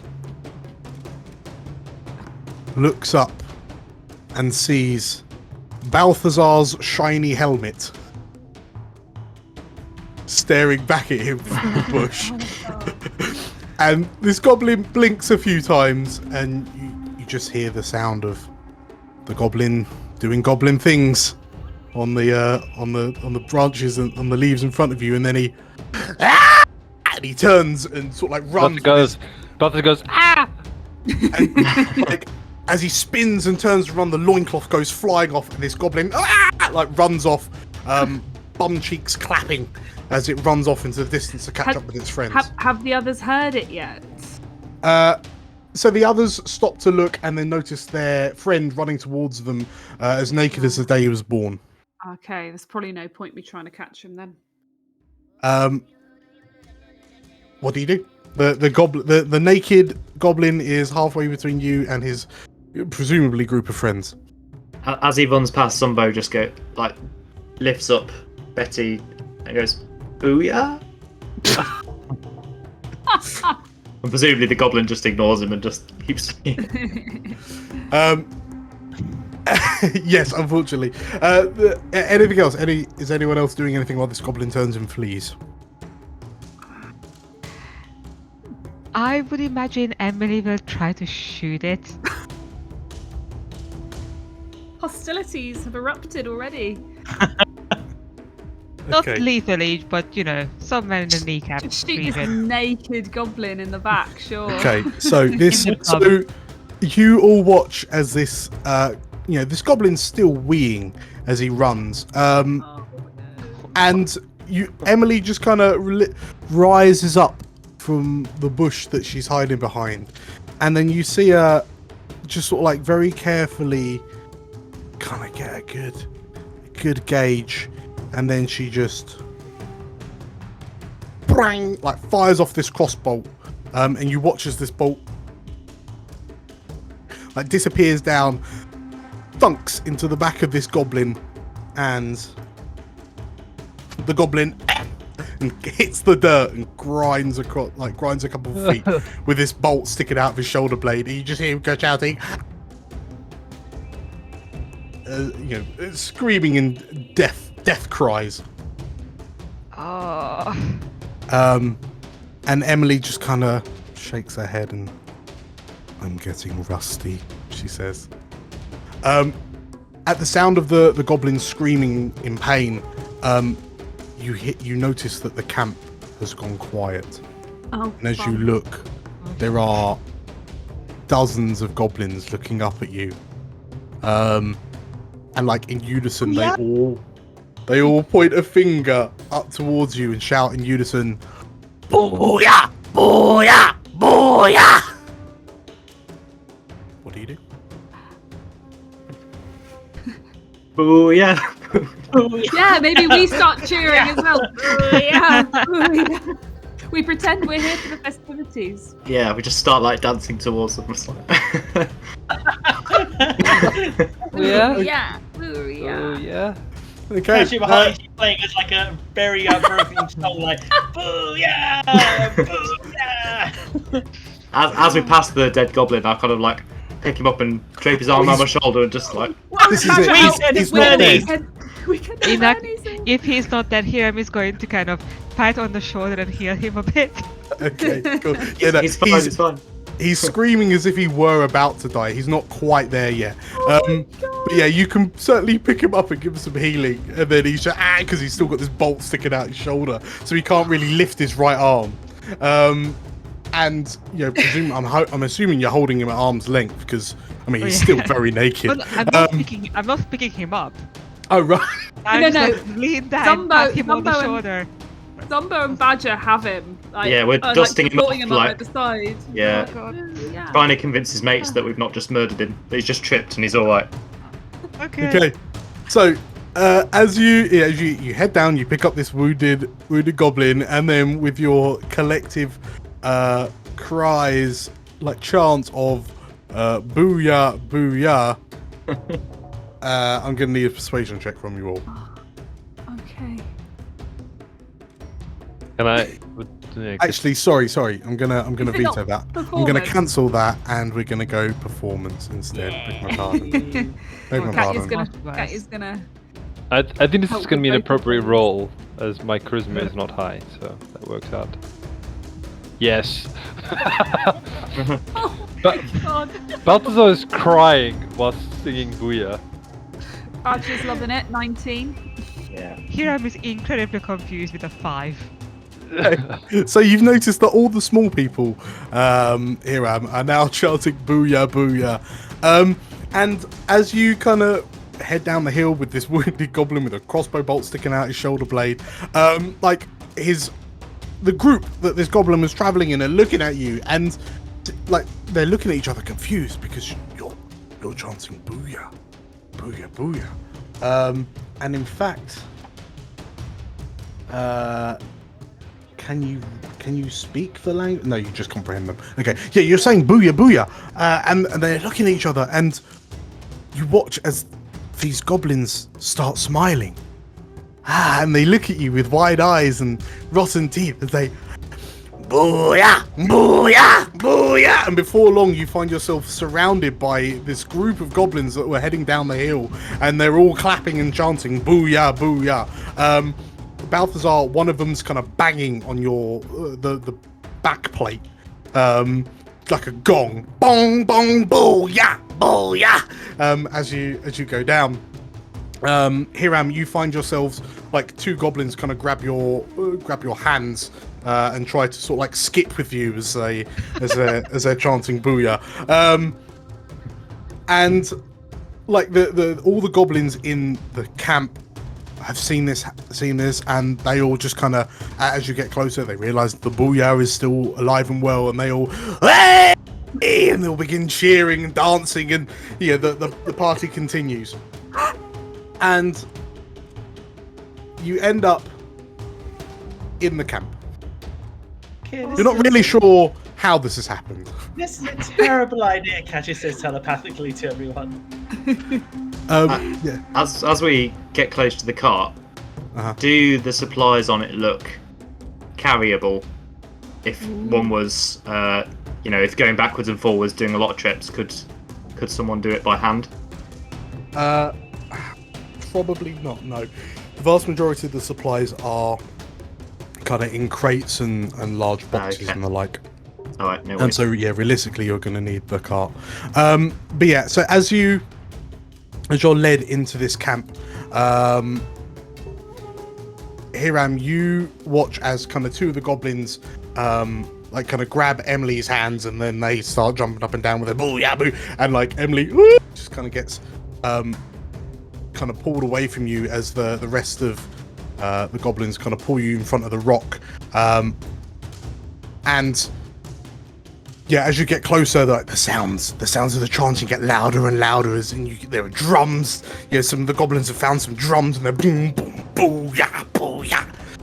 And as you get right up, the drums beat faster and faster and faster, and then with a final yeah, the chanting stops.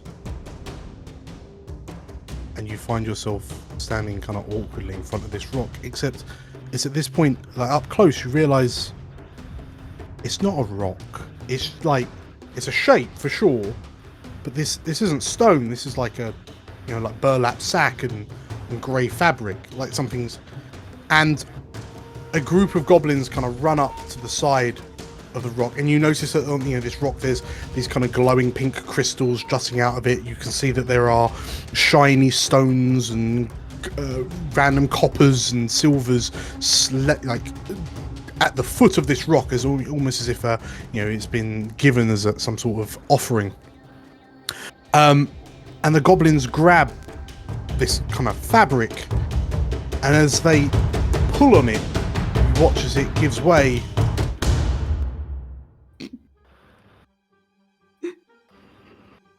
Yep.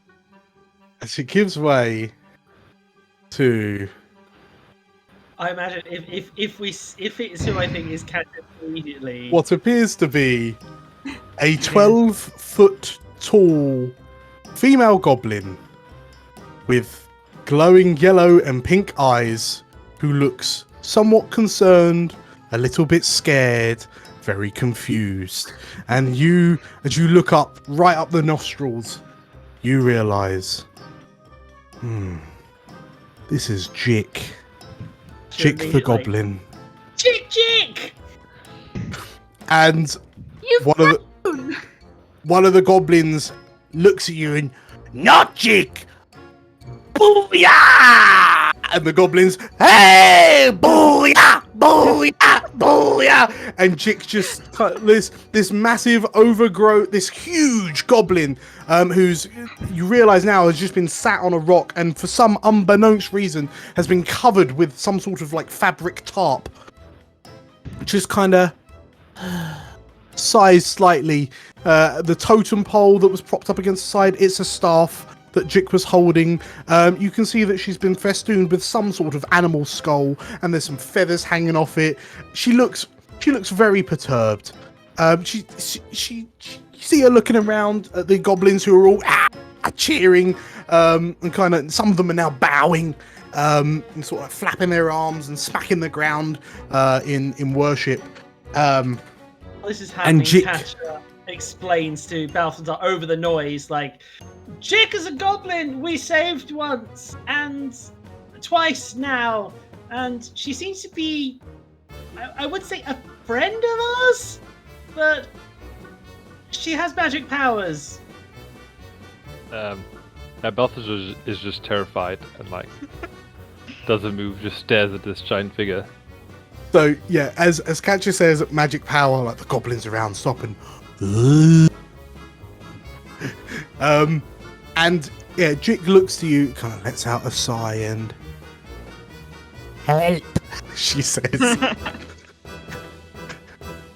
and the gathered goblins all in unison chant, Help! The claw. And Jick looks around and You come to worship Jick? she says, Jick, it's Big Red. she squints and I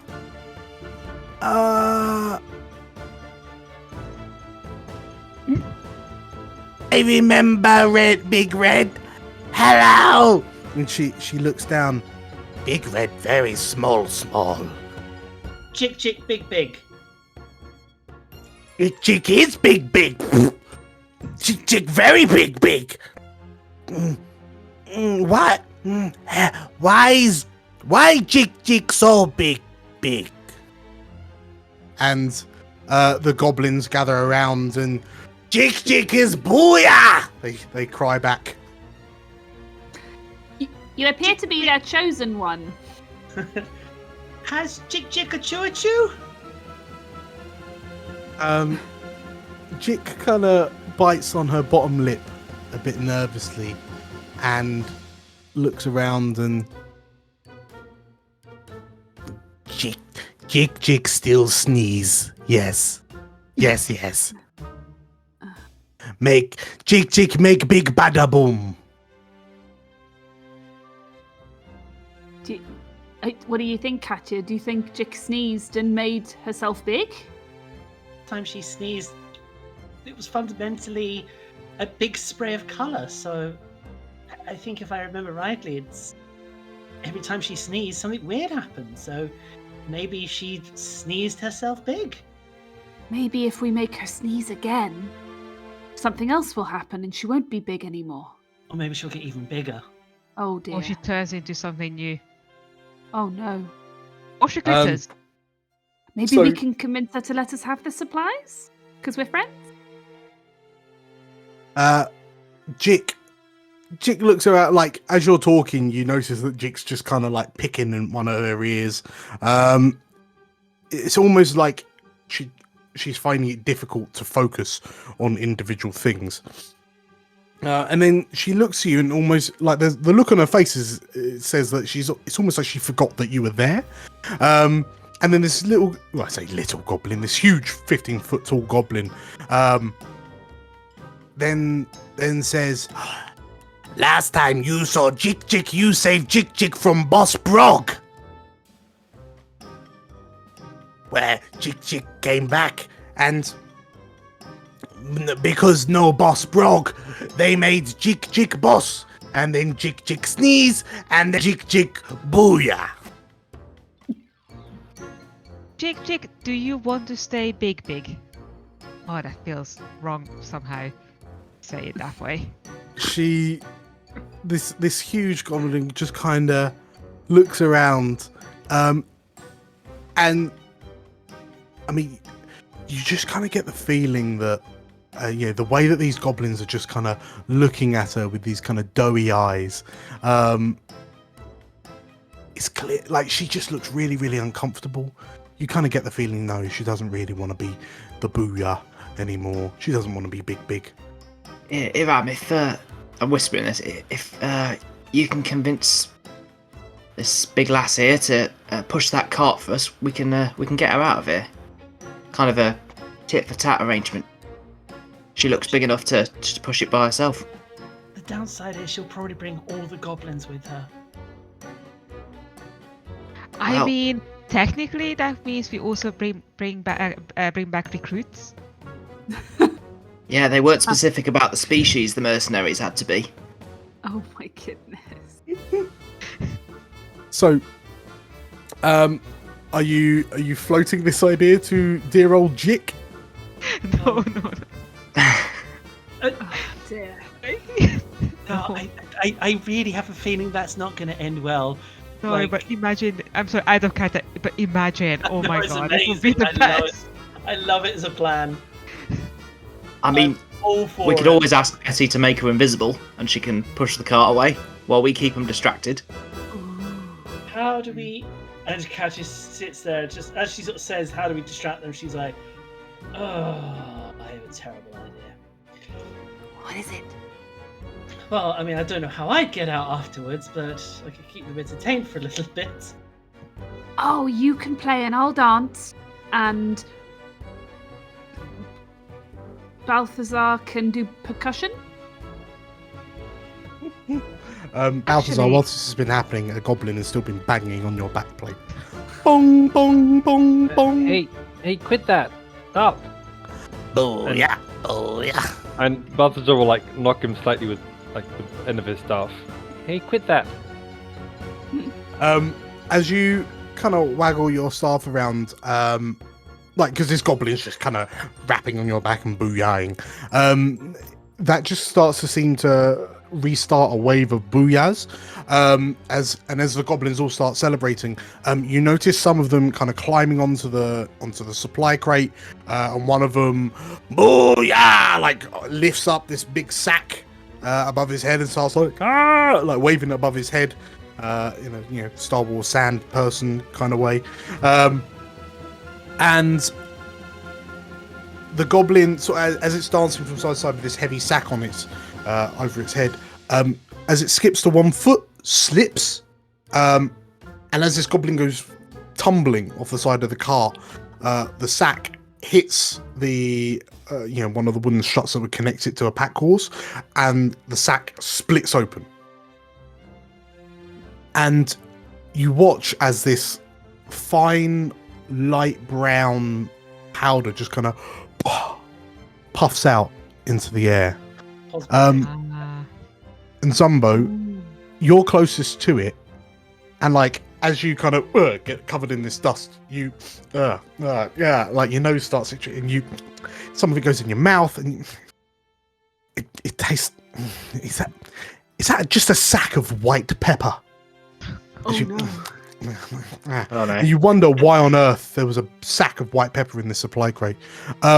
But like Jick, who's just still kind of picking her ear again, just looks up at you with this kind of dopey little smile, and you watch as this cloud of white pepper drifts over her nose, Oh no.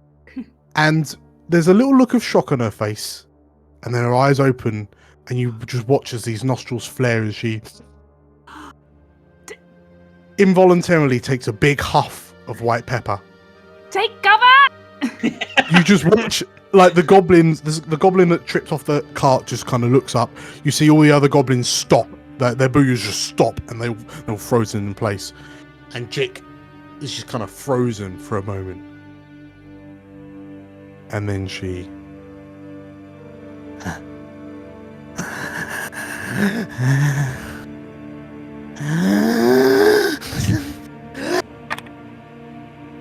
And like her face screws up, and it looks like she's about to sneeze, and then she and lets out this huge sneeze, and you see particles of green blow out of her nostrils. It knocks you lot back a good kind of 10-15 feet, as do the other goblins. They're blown back, and as it feels as if you've just been hit by some sort of gust, like wall of wind spell, as all the goblins are fired off in random directions. Some of them disappear, going over tents, some of them knocking over trough carts, and as you kind of pick yourselves up and survey the damage, you can see that there's just kind of sparkling green particles floating in front of you where Jick sneezed. And before your eyes, the particles begin to coalesce. And they begin to swirl into a shape and what appears to be a sentient cloud of sneeze rears itself up, and Jik looks to you and says, "Booyah!" And we shall end it there. Ah. Oh god. Is this a sentient booger, Dad? Is this actually what it is? The booger is now Booyah. Oh my god. Booyah and booga. And my goodness. everyone, congratulations on Oh, dear completing Dan. session 3. Adorable. I love Jick. Chick is always Yeah. MVP. I'm Jick glad I the got to meet queen. her. Hey, where's the thing? And now everyone's Magnus- got pizza now, so Well, Magnus hates Jick. Does Balthazar like Jick? I'm not sure yet. He might be a bit on the fence at the moment since he spent What's the- most of that encounter terrified. We'll see how it goes. Yeah, we'll put a pin in it. Why did Magnus hate Jick? Magnus hates most things. Okay, right. Jick is against all Jick- sense of order and nature. Chick is see. entirely my fault, isn't she? Yes, but she's exactly what I like to do in D&D, which is find a random NPC that the DM had thought nothing of before and make it just central to all our hearts and lives. I am still As- waiting for the guard at the throne room fight to come back as a God. fully fledged NPC. There I'm waiting for him to have his key she moment. is. There she Kitty. is. Hey, kitty. Okay, Good girl. I think Daisy has decided that is the end of the session. Cool. Thank Also, you. Dad, thank you so Yeah. much after us joking about Jig starting a cult for giving her a cult. An actual cult. Yeah. You are more than welcome.